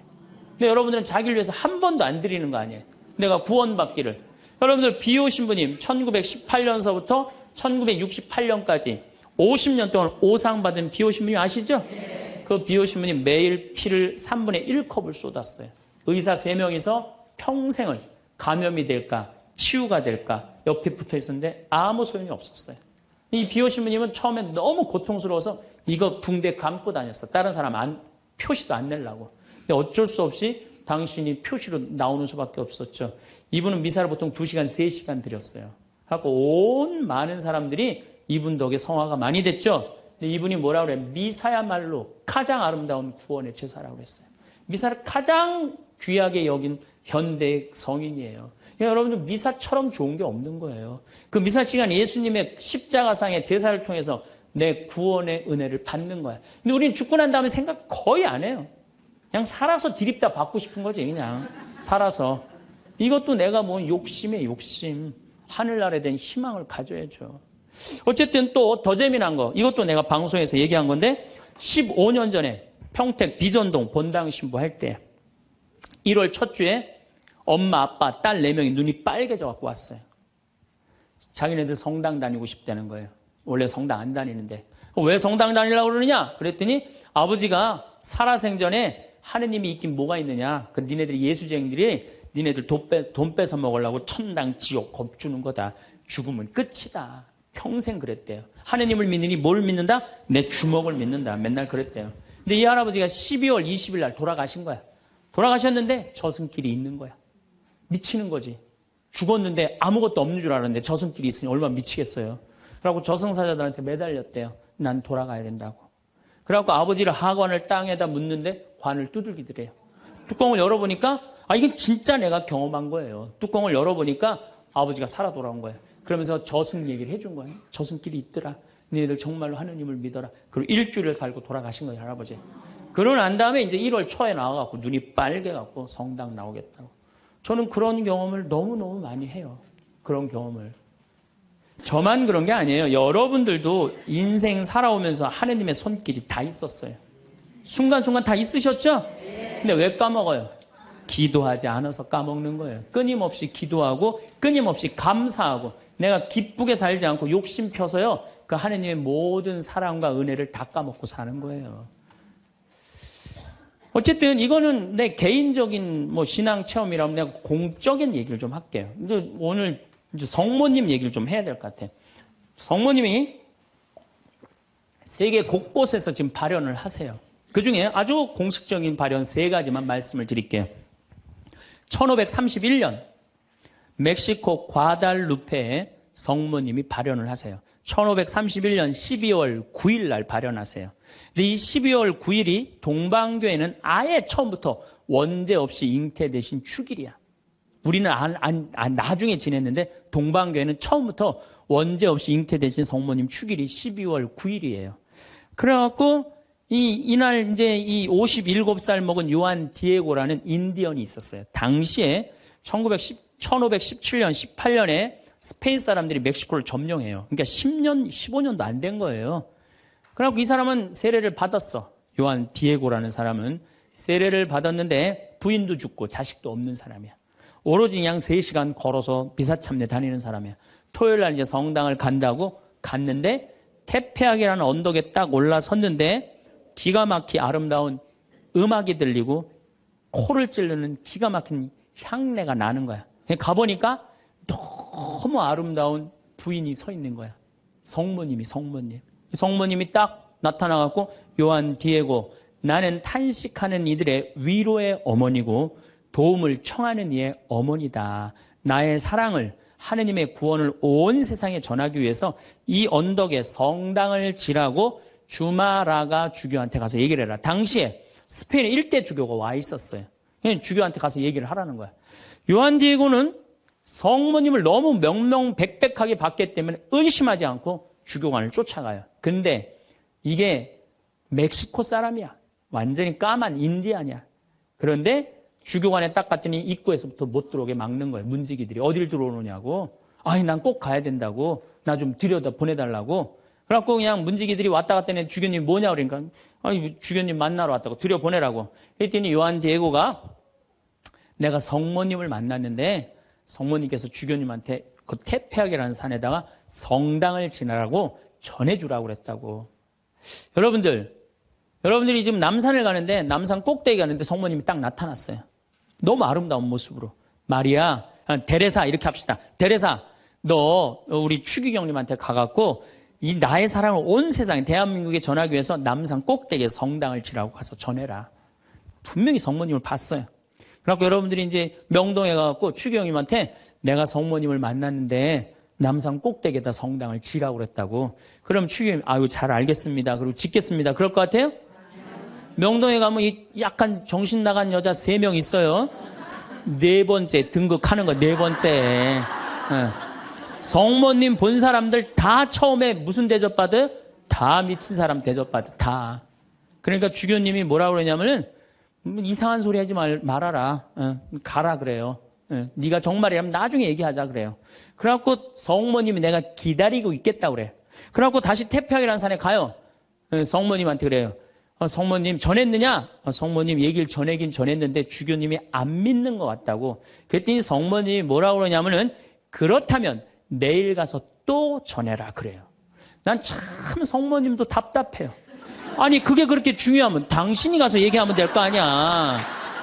왜 그 저기 뭐 57살 먹은 보면은 벨라데타 그 다음에 루시아 다 똑같아. 제대로 배우지도 못하고 가난한 사람한테 나타나고 꼭 힘들게 해. 그래서 내가 기도 때 한번 따졌어요. 성모님. 아니 나타내려면 신부나 주교나 뭐 이런 사람한테 나타나갖고 확실하게 하지 왜 그렇게 사람들이 힘들게 하느냐고 그랬더니 성모님이 하느님의 영광은 어린아이, 순수한, 미천한 사람을 통해서 드러나는 것이다. 그러시더라고요. 그래서 그건 이제 앞으로 안 따지기로 했어 내가. 그래갖고 이 요한 디에고는 다음 날 주교님을 또 찾아가요. 또 문지기들이 모욕을 주죠. 이런 무식한 원주민 인디안이 어디 감히 주교를 만나느냐고. 그래도 이 요한 디에고는 애절하게 주교님을 만나자고 원해요. 하도 그러니까 어쩔 수 없이 주교님을 만나게 해줘요. 그러니까 주교님이 이틀째 연속 오니까 그래? 만약에 네가 정말로 성모님을 봤다면 증표를 갖고 와라 그래. 증표를. 내가 갖고 올 수 있다고. 성모님 분명히 봤으니까. 12월 10일 날. 그래갖고 이제 가갖고 성모님한테 가요. 성모님이 기다리고 있어. 그래 전했느냐 그러니까 전했는데 주교님이 성모님한테 증표를 갖고 오라고 그랬다고. 그러니까 성모님 내일 오면 내가 증표를 주마 그래요. 12월 11일 날이 됐어요. 그래갖고 이제 이 요한 디에고가 갈라고 그랬는데 요한 디에고 부인도 없고 자식도 없는데 삼촌 베르나르도라는 삼촌이 작은 아버지가 한 분 있는데 열병에 걸려갖고 돌아가시려고 그래요. 그러니까 병간호를 막 하는 거예요. 병간호 하느냐고 성모님한테 가긴 가야 되는데 이거 삼촌은 죽으려고 그러고 그래갖고 못 가요. 난 또 요한 디에고도 참 답답한 사람이야. 아니 그 대단한 성모님한테 가갖고 낫게 해달라고 하면 될 거 아니야. 그걸 또 그냥 자기가 간호한다고. 다음 날은 프란치스코 수도의 신부님 병자성사 죽을 것 같으니까 프란치스코 수도의 신부님 병자성사 모시러 간다고 요한 디에고가 얼마나 재미있냐면은 테페하게라는 산을 비껴가요. 성모님 만날까 봐. 지금 누가 더 중요하다고? 이 본당심이 더 중요하다 이거야. 병자성사 봐야 된다고. 막 가는데 성모님이 물어봐. 너 어디 가냐고. 어디 가냐고 물어봐요. 그러니까 아니 삼촌이 작은아버지가 죽으려고 그래서 모시러 간다고. 걱정하지 말아라. 작은아버지 내가 치료해 줄 테니까 너 저 언덕에 올라가 봐라. 올라가 보니까 이 멕시코 시티가 2000m 상공에 있는 도시예요. 12월 달이면 굉장히 추운 도시예요. 그런데 장미가 펴 있는 거야. 가득. 그래갖고 너무 신이 나갖고 이 요한 디에고는 저기 멕시코 인디안들은 모자 동그란 거 쓰죠. 그 다음에 이 망토 쓰죠. 그 망토를 틸마라고 그래요. 이 틸마는 뭘로 엮느냐면 선인장에서 뽑아갖고 섬유를 뽑아갖고 이 아주 거친 섬유질로 돼 있는 그 망토예요. 그 망토에다 선인장을 따요. 막 따갖고 막 너무 흥분해갖고. 그러니까 성모님이 그걸 보더니 웃으면서 가지런히 놔줘요. 내가 가지런히 놔주마. 가지런히 놔줘갖고 등에다 져요. 등에다 져갖고 너무 신이 나갖고 주교관에 가요. 주교관에 가갖고 이제 가려고 그랬더니 막 향이 나고 그러니까 문지기들이 이게 뭐냐 그러니까 이거 줘라 그러니까 안 된다고. 이거 주교님한테 갖다 줘야 된다고. 그래갖고 그 주교님한테 가갖고 증표 갖고 왔다고 장미를 딱 떨어뜨리는데 이 주교님은 장미에는 전혀 관심이 없는 거야. 그 틸마에 갑자기 무릎을 꿇더니 눈물을 흘리면서 키스를 하는 거야. 아니 그 틸마가 얼마나 더럽고 지저분하겠어요. 왜 그러나 우리가 틸마를 내려봤더니 자기가 본 성모님이 그 틸마에 새겨져 있는 거야. 그대로. 그런데 이 새겨져 있는 색깔 자체가 이건 도저히 1500년대에 만들 수 없는 색깔이야. 너무 예쁜 거 성모님이. 너무 예쁘고 너무 곱고 옷 색깔도 너무 화려하고. 그러니까 과학자들이 계속 연구를 해봤어요. 과연 1500년대에 저 물감을 만들 수 있을까? 그 과학자들이 결론은 못 만든다. 그래갖고 그냥 이 소송당에 이제 주교님 소송당에 걸어놓고 성당을 진 거죠. 그리고 12월 10일 날 같은 날 성모님은 베르나르도라는 삼촌한테 나타나서 다 치유를 해줘요. 그리고 네 조카가 이런 기적을 발현을 봤다. 다시 한번 확증을 해주죠. 그 바람에 7년 사이에 인디언들이 멕시코 스페인 사람들이 무서워서 나와서 세례를 안 받거든요. 세례를 안 받다가 800만 명이 7년 만에 다 세례를 받아요. 나는 유럽 교회는 사도들이 전교를 했다면 아메리카는 성모님이 난 전교했다고 믿어요. 성모님이. 그래서 그 수많은 사람들이 순례를 하잖아요. 근데 더 기가 막힌 건 이 선인장에서 엮은 거는 30년, 50년이면 사고 없어져요. 근데 500년이 지난 지금도 그대로 모셔져 있는 거예요. 500년이 지난 지금도. 제가 지난 40일 동안 LA 순회 강연을 갔는데 중간 일주일 동안 성모 승천 대축일 그 기간 동안을 멕시코의 과달루페에 갔다 왔어요. 갔다 왔는데요. 1m 20 된 그 성모님 사진이요. 그 틸마에 새겨진 게요. 저 아직도 살아있는 것 같아요. 너무너무 은혜롭고. 그러니까 여러분들 나는 신앙이 약하다. 성주순례 가면 돼. 성주순례. 성주순례 가갖고 하느님의 살아있는 증표를 보면 돼. 예루살렘에 가보고 이집트에 가보고 티베트 이번에 지진 일어난 어디야? 터키도 가보고 그리스도 가보고 그러면은요 살아있는 하느님 역사 안에 왔다 가신 예수님을 만날 수 있어요. 그냥 그런 데는 안 가고 그런 데 돈 쓰는 건 아깝고 그냥 누워갖고 그냥 하느님 있나 없나 이러고만 앉아있으니 무슨 돈으로 애 휴학 시키고 학교 무슨 학교예요. 그냥 여러분들 영혼이 더 중요한 거지. 공부도 못하는 놈들 뭐하러 그냥 학교를 보내고 학원을 보내고 그래요. 그런데 더 기가 막힌 사건이 벌어져요. 1963년 성모님의 눈동자가 이상해서 사진을 찍어봐요. 사진을 찍어봤고 현미경으로 6배 확대를 해보니까 성모님 눈동자에 3사람이 있는 거야. 자세히 더 기가 막히게 해보니까 그건 그림으로는 도저히 불가능한 거. 비친 그 그림인데 첫 사람이 누구냐면 그 요한 디에고 초상하고 똑같은 거야. 두 번째는 주마라가 죽여. 세 번째도 같이 있던 사람. 그게 500년이 지나도록 몰랐던 거예요. 물론 거기에 기적은요. 이거 한 3배만한 성당이 있는데 요만한 사진으로 꽉 찼어요. 그 과달루페 성모님을 통해서 기적이 일어난 건 뭐 말할 것도 없고 그건 말할 것도 없고. 이 과달루페 성모님. 이거 우리 이 사진에 이제 방송에 나갈 거예요. 성모님. 딱 멋있게 나갈 거예요. 지금도 그 성모, 저는 그 성주순례 가서 제가 거기서 미사도 봉헌했지만은 그 엘리베이터로 돼 있어요. 에스컬레이터라고 그러냐? 하도 사람이 많으니까 스면은 쭉 지나가서 볼 수 있어요. 그리고 또 뒤쪽으로 또 돌아. 그러면 또 뒷걸음막 또 쭉 가면서 볼 수 있어. 내가 묵주기도 5단을 하면서 그 성모님만 봤는데도요, 그렇게 은혜롭더라고요. 근데 그 사진도 지금 사갖고 왔는데 보고 있으면 너무너무 행복해요. 성모님이 얼마나 우리 아들 구원 사업을 많이 신경을 쓰시겠어요. 또 1858년 2월 11일부터 7월 16일까지 18번에 걸쳐서 벨라데타라는 소녀한테 나타나요. 루르드의 성모님. 이 피레네 산맥 밑에 있는 조그만 동네에 루르드라는 게, 그 보면 그냥 저 피레네 산맥이 꼭대기까지 보여요. 근데 이 아이가 너무 가난한 거야. 2월 11일 날 피레네 산맥 프랑스 끝에 있으면요 추워요. 너무 추워갖고 땔감을 모으러 가. 막 땔감을 모으러 가는데 동굴에 빛이 나는 거야. 부인이 보이는 거야. 너무 아름다운 마담이 보이는 거야. 너 나한테 계속 올 수 있느냐? 네, 마담. 처음에 이름을 밝히지 않아요. 그리고 이 벨라데타도 14살 난 아이도 마담이라고 그래. 근데 동생한테 얘기를 해요. 야, 너 비밀 지켜야 된다.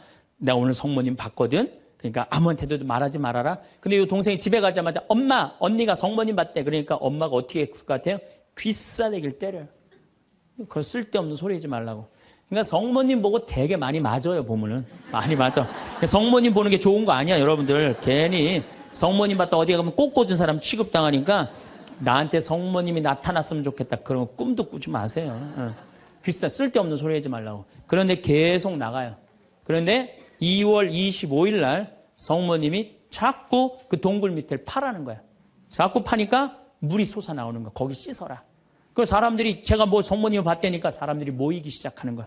자꾸 모이기 시작하는데 그 눈병이 오는 사람이 그걸 씻으니까 싹 낫기 시작하는 거야. 하루에 40만 리터씩 물이 쏟아져, 펑펑 쏟아져 나오는 거죠. 그러니 자꾸 사람들이 이제 물어보니까 본당 신부님이 벨라데타를 불러요. 얘야, 너 그분을 만나면, 성모님을 만나면 이름이 뭐냐고 물어봐라. 그랬더니 벨라데타가 맹랑한 소리를 해요. 그분은 성모님이 아니다. 그분은 그냥 부인이다. 너무 아름다운 파란 띠를 한. 여러분 루르드 성모님 파란 띠 아시죠? 파란 띠를 한 부인이다. 부인, 마담이다. 글쎄 마담이든 뭐든 이름을 좀 알아갖고 와라. 그래갖고 3월 25일 날 중요한 성모 영모 축일이죠. 만났어요. 만나고 이렇게 물어봐요. 마담, 본당 신부님이 이름이 뭔지 알아보라고 그랬다고. 그랬더니 성모님이 내 이름은 꾸에소에 에라 임마꿀라타 콘셉시우다. 딱 그래요. 얘는 라틴어를 배운 적도 없는 애야. 그리고 그 피렌체 언어를 쓰는 아이야.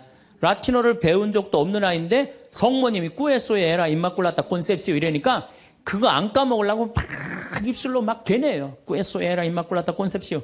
그래갖고 본당 신부 문을 확 열면서 이름 알아왔다고. 뭐라고 그러느냐? 꾸에소에 에라 임마꿀라타 콘셉시우랍니다. 그랬더니 본당 신부 너 그 무슨 뜻인지 어떻게 아느냐? 그랬더니 벨라데타가 뭐라 그러냐면 난 무슨 뜻인지 나 안 잊어먹으려고 이게 왜 오느냐고 죽을 뻔했다고. 정말로 그래요. 정말로. 너무 힘들었다고. 그래갖고 본당 신부한테 얘기를 했는데 깜짝 놀라는 거 본당 신부가. 왜 놀라느냐면 그게 무슨 뜻이냐면은 라틴어인데 임마꿀라타가 깨끗하다라는 뜻이야. 콘셉시오라는 게 임신했다라는 거. 원죄 없이 잉태된 교리가 1854년에 반포가 돼요. 4년 전에 교황청에서. 그런데 성모님은 항상 당신에 대한 교리가 반포되면 발현을 통해서 꼭 알려줘요. 확증을 시켜주는 거죠. 그러니까 이게 발현인가 보다. 그래갖고 거기서 이제 성당을 짓고 수많은 사람들이 순례를 하고 거기에 이제 물이 펑펑 쏟아져 나와갖고 어떻게 수많은 사람들이 기적을. 그래갖고 거기도 의사들이 있어요. 이 자연 치유냐 기적이냐 뭐 기적을 함부로 해주는 건 아니지만 그래 거기 간 사람들이 다 그 물 먹고 많이 낫고 그러잖아요. 나는 그 루르드에 가서 난 루르드도 갔어요. 루르드도 어디야 테페아 과달루페도 가고 루르드도 갔어. 나도 거기 가서 세례했어요. 루르드에 나는 물에 들어가고 이렇게 기도했어요. 난 여기 온 걸로 족하니까 제발 나한테 기적 일으키지 말라고. 난 지금도 충분하다고. 그것만 해도 충분하죠. 이게 바로 루르드의 성모님이에요. 자, 세 번째 발현. 1917년 포르투갈 파티마의 발현이에요. 많이 들어보셨죠? 이 발현은 더 특별해. 9살 루시아, 8살 히아친타, 6살 프란치스코. 이 세 꼬마한테 나타나는. 얘네들 역시 당연히 뭘 몰라? 글 모르는 아이들이에요. 목동이에요, 목동. 맨날 양 풀어놓고 놀던 아이들이에요. 그런데 이 아이들은 더 특별한 일이 벌어집니다. 어떤 일이 벌어지느냐 하면은 1916년에 이 1차 세계대전 막 끝날 때 1916년에 천사가 나타나요. 3번 나타나요. 너희들한테는 특별한 분이 올 거니까 묵주기도를 열심히 해라. 이렇게 얘기를 해요. 마지막에는 성체까지 영해줘요. 천사가. 특별한 경우죠. 그래갖고 5월 13일 날, 1917년 5월 13일 날, 이날도 이 아이들이 막 양 풀어놓고 신나게 노는데 성모님이 떡갈나무 위에 탁 나타나는 거예요. 너무 아름다운 성모님이. 그래갖고 루시아, 히아친타, 프란치스코 너희들 매달 13일 날 여기 와줄 수 있겠느냐. 네, 오겠습니다. 나는 로사리오의 모후다. 여러분들 저기 이 성모님이 그 유명한 그 계시가 뭐예요? 죄인들의 회개. 그렇죠? 그 다음에 또 뭐가 있어요? 연옥 영혼들을 위해서 기도하고 그 다음에 공산주의 회개를 위해서 기도하라는 그 세 가지 성모님이 내리신 계시죠. 뭐 당연한 거죠. 그런데 7월 13일 날은 이 루시아가 천당, 지옥, 연옥을 세 개를 다 봐요. 그리고 이 루시아는 오랫동안 살죠. 오랫동안 사는 히아친다고 프란치스 중간에 다 죽지만 어렸을 때 루시아한테는 특별한 성모님이 계시를 많이 했죠. 근데 9월 달에 사람들이 3만 명이 모여요. 3만 명이. 왜 3만 명이 모이냐면은 자꾸 너무너무 유명해지니까. 그런데 이때 꽃비가 막 내리는 거야. 근데 사람들한테 올 땐 다 녹아내리는 3만 명이 다 같이 경험을 하는 거예요. 10월 달에는 마지막 발현 때는 7만 명이 모여요. 7만 명이. 그런데 전날부터 폭우가 쏟아지는 거야. 폭우가 막 쏟아지고 차가 얼마나 많이 모이냐 100대가 모이고 100대. 1917년에 차 100대면요 엄청나게 많은 거예요. 마차 130대, 자전거 100몇 대. 그리고 7만 명이 걸어서 그냥 환자들 끌고 그냥 다 7만 전 세계에서 온 거예요. 유럽 전 세계에서. 근데 그냥 전달도 12시에 딱 오셨는데 아니 10월 13일 날 12시에 성모님이 나타난다는데 계속 폭우가 쏟아지는데 안 나타나는 거예요. 그러니까 성모님이 안 나타나니까 그 신부님이 뭐라 그래요? 한 신부님이 뭐라 그러냐면은 내가 이거는 일부러 여러분들 읽어주려고 내가 적어 갖고 왔어요. 이 전날 밤 그곳을 꼬박 세운 한 신부가 물었다. 몇 시에 오시니? 정오에 오십니다. 루치아가 대답했다. 그 신부는 시계를 본 후 다시 루치아를 보면 봐. 지금이 정오란 말이야. 그 부인은 거짓말쟁이라고 우리에게 말할 셈이니 그 신부는 참지 못하고 어린이들을 의심쩍어 했다. 그리고 또 시계를 보았다. 하지만 정오가 넘었잖아. 여러분 모두가 환상이라는 것을 모르시겠습니까? 있을 수 없는 일입니다. 성모님의 발현은 없다는 거예요. 집으로 가세요. 다들 집으로 가세요. 이래요. 그런데 루시아는 부인께서 오신다고 하셨습니다. 신부님 전 그분께서 약속을 지킬 것을 믿고 있습니다. 12시에 오기로 했는데 성모님이 안 오기로 루시아가 얘기를 했는데 근데 1시에 갑자기 비가 그쳐요. 난 또 성모님도 정말로 답답해요. 아니 12시에 오기로 했으면 12시 와야 될 거 아니야. 왜 1시간 동안 애를 괴롭혀 애들을. 1시에 갑자기 비가 멎치고 구름이 걷히는 거예요. 거치면서 태양이 비치는데 기가 막힌 장면이 벌어지는 거예요. 태양이 돌면서 무지개 색깔이 나면서 그리고 의심을 품었던 많은 사람들이 와요. 여기도 이제 그 내용이 나와요. 의심을 품었던 사람들이 뭐라고 그러냐면 하느님 우리 죄를 용서해 주소서 이렇게 얘기를 해요. 왜 그러느냐면은 무신론자, 회의론자들이 와갖고 왜 이 공포에 질려서 그러냐면 태양이 돌면서 그 뜨거운 태양이 땅으로 떨어지는 거 너무 뜨거워갖고 이 사람들이 이게 마지막 심판인가 보다. 공포에 질린 거지 7만 명이. 그래갖고 막 울면서 막 살려달라고 그러고 그냥 우리를 좀 제발 용서해달라고 그렇게 15분 동안 태양이 온갖 조화를 비추고 딱 제자리에 돌아갔는데 더 놀라운 건 그 7만 명 모두가 이틀 동안 비가 젖었는데 다 비가 말랐고 30cm 진흙이 깨끗하게 꾸들꾸들해진 거예요. 7만 명이 완전히 뭐 한두 명이 본 게 아니라 그 사진을 보면요. 다 이러고 쳐다보고 있는 거예요. 하늘을. 이게 바로 파티마의 성모님이에요. 이렇게 아니 온 세상에 하느님의 현존하심이 명명백백한데 그럼 난 파티마는 내년 2월 달에 또 성주순례 가요. 나는 돈 생기면 무조건 성주순례 가자. 이게 내 신조예요. 네, 네. 이제 파티마에 갈 거예요. 여러분들도 성지 다니세요. 예루살렘도 가시고 제발. 아니 개신교 다니는 분들은 어떻게 해서든지 돈 모아서 개 모아서 가는데 천주교들은 안 가. 우리 하늘나라에 대한 희망이 없어서 그래요. 어떻게 해서든 이 세상에서 복 받으려고 돈 조금 쓰는 거 아까운 거야. 내가 첫날 말했죠. 돈은 쓴 것만 내 돈이에요. 여러분들 아껴봤자 아무 소용 없어요. 그것도 성주순례 가기 위해서 어떻게 쓰셔요. 네. 자, 그렇다면 아직도 나는 의심이 간다. 그렇다면 내가 가장 확실한 증거를 하나 댈게요. 그게 뭐냐면 예수님이에요. 예수님. 예수님이라는 분이 2000년 전 이 세상에 왔다 가셨어요. 아니 그분이 안 왔다 갔다 하면 베드로라는 존재가 탄생했겠어요? 안 탄생했겠어요? 베드로라는 사람은 탄생할 수가 없어요. 베드로, 2대 교황, 리노, 3대 교황, 클레토, 4대 교황, 클레멘스, 알렉산더, 식스토 이래갖고 지금 교황이 265대예요. 2000년 동안 한 번도 끊어지지 않고 그 전승이 내려온 거예요. 예수님의 살아있는 모습을 보고 근데 베드로라는 인물이요. 어떤 인물이냐면은 어부였어요. 그 갈릴레 호수의 어부였어요. 그건 사나이 중에 사나이였어요. 남자 중에 남자였어요. 예수님 정말로 지켰던 사람이에요. 마지막에 배신 좀 해서 그렇지. 예. 그런데 마지막에 예수님을 배신합니다. 정말로. 왜냐하면 그 스승이 그렇게 허망하게 죽을 줄은 꿈에도 몰랐거든. 그래갖고 배신하고 도망가 버려요. 예. 그런데 부활했다는 거야. 그래도 안 믿어요. 그래도 안 믿고 어떻게 갈릴레 호수 가고 물고기를 잡아요. 또 나타난 거야. 미치는 거지 베드로는. 아니 그냥 죽었으면 한 일주일 후나 한 달 후에 나타나면 얼마나 좋아. 계속 3일 만에 계속 나타나네. 그러니까 물속에 뛰어들고.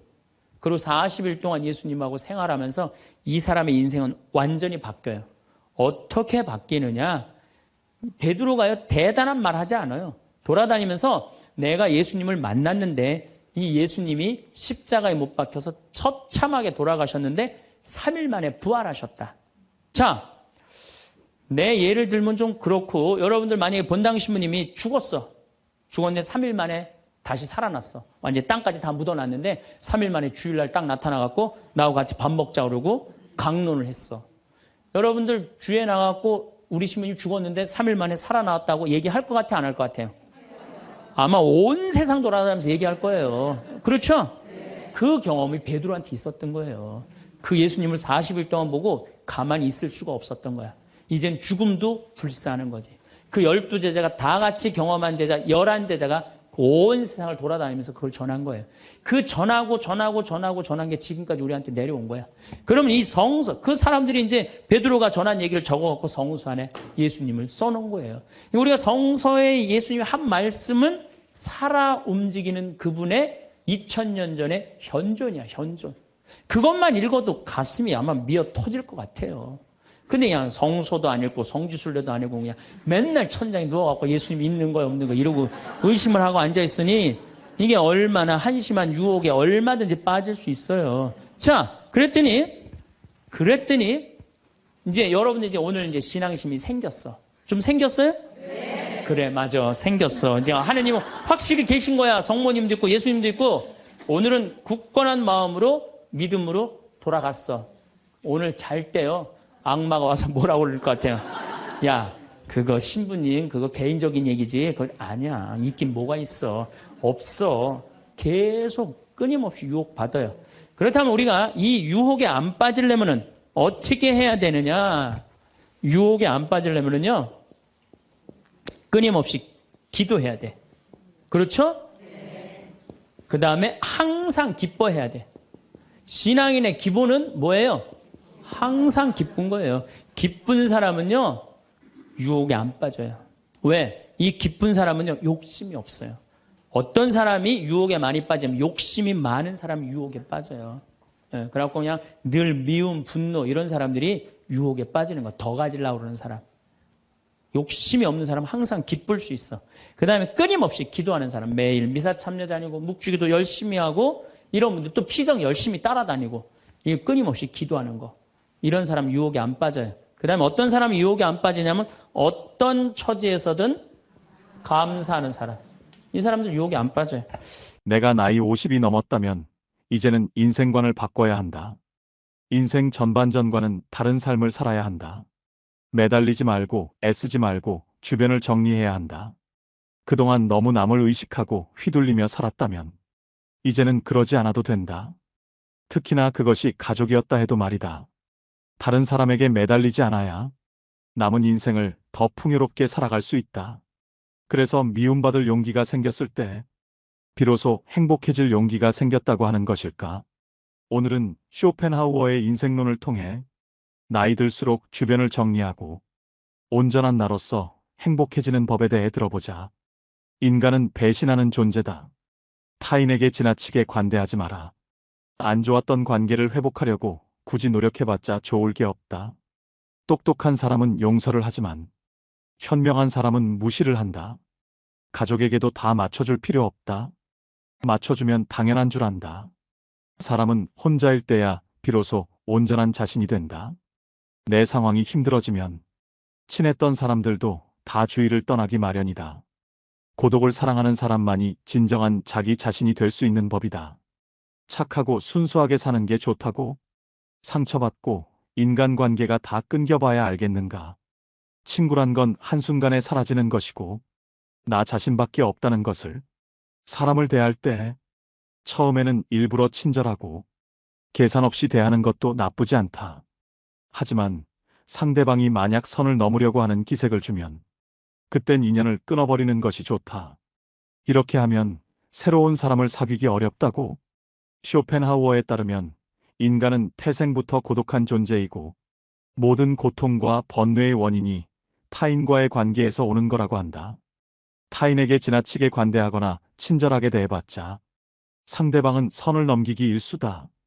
주변 사람한테 잘해주기만 하면 고마움을 느끼지 못한다. 원래 친절한 사람이니 이 정도는 괜찮다고 생각하기 마련이다. 그리고 계속 호의를 요구하면서 호의가 권리가 된다. 타인을 도와주고 싶다면 도와줬을 때 고마워하는 사람만 도와줘라. 인간은 항상 위를 보고 살아가는 게 문제다. 언제나 위만 바라보게 되면 사람은 불행해지기 쉽다. 위보다는 아래를 봐라. 지나치게 행복해 보이는 사람은 겉으로만 행복해 보이는 경우가 많다. 실제로는 불행을 숨기고 사는 사람이 더 많으니 의심해 봐야 한다. 이해관계가 달라지면 사람은 배신하고 가면을 쓰는 법이다. 그러면 어떻게 인간관계를 맺어야 할까? 쇼펜하우어는 친절함이 친절함으로 돌아오는 사람과 연을 이어나가라 이야기했다. 무조건적인 친절이 어리석다기보다는 고마움에 베풀고 보답할 줄 아는 사람과 가까이 해야 한다. 싸울 때는 중립을 지키는 게 좋다. 말도 가급적 아껴라. 세상은 넓은데 반의 사람은 무섭다. 드러내지 말고 벙어리가 되는 편이 좋다. 나이 들어 돌이켜보면 착한 사람으로 인정받기 위해 노력하며 사는 게 큰 가치가 없다. 인간은 본래 이기적이고 남는 건 친구나 지인이 아니라 가족뿐이다. 사람은 무슨 일을 겪든지 자신에게 이득이 되지 않으면 멋대로 행동한다. 10년지기 친구라고 해서 다를 바 없다. 인간은 자기에게 이득이 되지 않으면 언제든 배신하는 존재다. 인간은 너그럽고 친절하게 대하기만 하면 버릇이 없어진다. 마치 어린아이와 비슷하다. 사람을 대할 때 친절하거나 관대하게 대하지 마라. 특히나 천박한 성격을 가지고 있는 사람을 조심해야 한다. 천박한 사람들은 자기와 본성이 다른 사람을 보면 시기 질투하고 끌어내리려 한다. 인간관계를 맺을 때는 적당히 유지할 정도만 잘해줘라. 가까운 관계가 아닌 이상 굳이 지나치게 친절할 필요가 없다. 관계를 적당하게 유지하다 필요하면 인연이 되는 것이고 인맥이란 건 있다가도 없는 것이다. 너무 과한 친절을 베풀지 않는 게 자신에게 좋다. 잘해주다 보면 타인은 그게 당연한 줄 알고 별일 아닌 일에도 화내고 실망하게 된다. 그러면 인간관계를 잘하기 위한 방법은 없을까? 아주 쉬운 방법이 하나 있다. 자기 일을 열심히 하면 위아래로 존중받을 수 있다. 아랫사람은 당신을 따를 것이고 윗사람은 오히려 당신의 눈치를 보게 될 것이다. 자기 일에 충실한다면 함부로 말하거나 대할 수조차 없다. 인간은 고슴도치와도 같다. 고슴도치에 돋쳐 있는 가시처럼 타인과 너무 가까이 지내면 가시에 찔리게 된다. 상대방에게 너무 많은 것을 기대하지 말고 받으려고 노력하지도 말아라. 어차피 인간은 혼자다. 사람은 홀로 태어나 홀로 죽는다. 타인의 기준에 지나치게 얽매이거나 상대방에게 잘 보이려고 하지 마라. 남 시선을 많이 신경 쓰는 사람은 그들의 노예와도 다름없다. 남들이 안아주기를 바라지 말고 남들이 알아주는 것을 초월해서 살아라. 타인의 시선에 얽매이지 않는 사람만이 진정 행복해질 수 있다. 배신당한 적이 있는가? 배신은 누가 하는가? 대부분은 친하지 않은 사람이 배신을 한다고 생각하지만 실상은 반대다. 가까운 사람이 배신을 하는 경우가 많다. 친한 사람들과 어울리다 보면 이 사람은 배신을 하지 않을 거라고 생각하게 된다. 하지만 배신이란 건 빨리 배신할 사람과 천천히 배신할 사람만 있을 뿐이다. 아무리 친하게 지내도 100% 신뢰하지 말고 오직 스스로를 지키기 위해 노력하라. 다른 사람의 행동이나 태도에 대해 날카롭게 비판하는 사람들도 있다. 그런 사람들은 대개 자신의 결점은 모르고 남의 행동만 비난하기 십상이다. 설령 그런 이들에게 비판받더라도 노여워하지 말고 실망하지도 않는 게 좋다. 남을 험담하고자 하는 건 사람의 본능이자 본성이다. 삶은 괴로움의 연속이다. 항상 기쁠 거라고만 기대하는가? 행복이란 건 짧고 스쳐 지나가는 순간에만 느낄 수 있는 것이다. 행복과 쾌락만 쫓아가다 보면 평생 행복이라는 걸 즐길 수가 없게 된다. 삶에는 고통과 불안함이 존재할 수밖에 없음을 받아들여라. 인생의 고난은 평생 동반될 수밖에 없는 것이다. 인간은 기본적으로 혼자 살아가고 혼자 고난을 이겨내고 혼자 죽어가는 존재다. 우리가 종종 혼자 있을 때 편안함을 느끼는 것도 바로 그런 이유에서다. 외로움과 고독의 차이를 아는가? 외로움은 혼자 있을 때의 고통을 나타내는 단어인 반면 고독은 혼자 있을 때의 순간이 인간에게 편안하다는 것을 나타내기 위한 단어다. 사람은 다른 사람의 시선을 신경 쓰며 타인처럼 살기 위해 인생의 4분의 3을 잃어버린다. 인간이 왜 사람과 어울리고자 하는 본성이 있는지 아는가? 바로 고독이 두려워서 다른 사람들과 어울리고 싶어 한다. 인간관계를 맺는 행위 자체가 즐거워서가 아니라 고독이 두려워서 사람을 사귄다. 나약한 사람들은 자신의 운명을 한탄하며 고독을 즐기는 법을 모르고 사람들만 사귀러 다닌다. 모든 인간은 고독 속에 태어난다. 그리고 고독 속에서 사교 활동을 하려고 하는 존재다. 그렇다면 고독이란 무엇인가? 고독은 인간이 자신의 자아를 발견하고 인생의 의미를 깨닫는 과정이라고 보면 된다. 이제 사람을 대할 때 왜 지나치게 관대하거나 친절할 필요가 없는지 알았는가? 아무리 친해도 돈을 빌려줄 필요도 없다. 돈을 빌려준 것이 화근이 되어 친구를 잃는 경우가 많다. 또 상대는 오히려 오만해진다. 10년지기 친구여도 가끔씩 무시하는 태도를 취하는 것도 도움이 된다. 그럼 인간관계를 맺을 때 어떤 자세를 취해야 할까? 상대방이 당신을 필요로 하지 않아도 잘 지낼 수 있도록 내면의 힘을 길러야 한다. 그리고 사람들을 존중하면서도 언행을 조심해라. 어차피 인간의 본성에는 착한 면과 이기적인 면이 동시에 존재한다. 그리고 사람들은 상황이 어려워지면 떠나기 마련이다. 아무리 가까운 사이라도 항상 주변 사람들이 떠날 수 있다는 것을 염두에 두어라. 또 친한 이들을 경계해라. 친한 이들에게 속거나 당하는 경우가 대부분이기 때문이다. 타인의 좋은 면만 보고 신뢰하는 것은 좋지 않다. 타인에 대한 기대치를 낮춰라. 인간은 본래 이기적이기에 그런 이기주의는 타인에 대한 존중심과 배려심을 낮춘다. 외로움을 받아들이고 타인에게 의존하지 마라. 이렇게 힘든 시기를 견뎌내는 것은 어려운 일이다. 하지만 이러한 시기를 통해 우리는 더욱 성장하고 더욱 강인해질 수 있다. 스스로의 강인함을 길러나가면서 우리는 더욱 자신감을 가지게 되고 어려운 상황에서도 극복할 수 있는 힘을 키우게 된다. 당신의 외로움과 공허함을 채울 수 있는 방법은 많다. 가족, 친구, 취미 등 다양한 것들이 있을 것이다. 또한 당신의 인생에서 가장 소중한 것은 무엇인가? 이러한 질문에 답을 생각해보며 당신의 인생에 대한 명확한 목표를 설정해보는 것도 좋은 방법이 될 수 있다. 이를 통해 우리는 당신의 고통과 외로움을 극복할 수 있는 더 나은 방법들을 찾아낼 수 있게 된다. 강한 사람이란 고독과 외로움을 견뎌내는 사람이다. 그러나 우리는 단지 고독과 외로움을 견뎌내는 것만으로는 충분하지 않다. 더욱 중요한 것은 무엇인지 아는가? 우리는 고통과 고독의 의미를 알고 이를 극복하기 위해 노력하는 사람 되어야 한다. 이를 통해 우리는 더욱 강인하고 더욱 자신감을 가지게 되며 어려운 상황에서도 우리의 인내력과 근성을 발휘할 수 있게 된다. 인생이란 하나의 실험실과도 같다.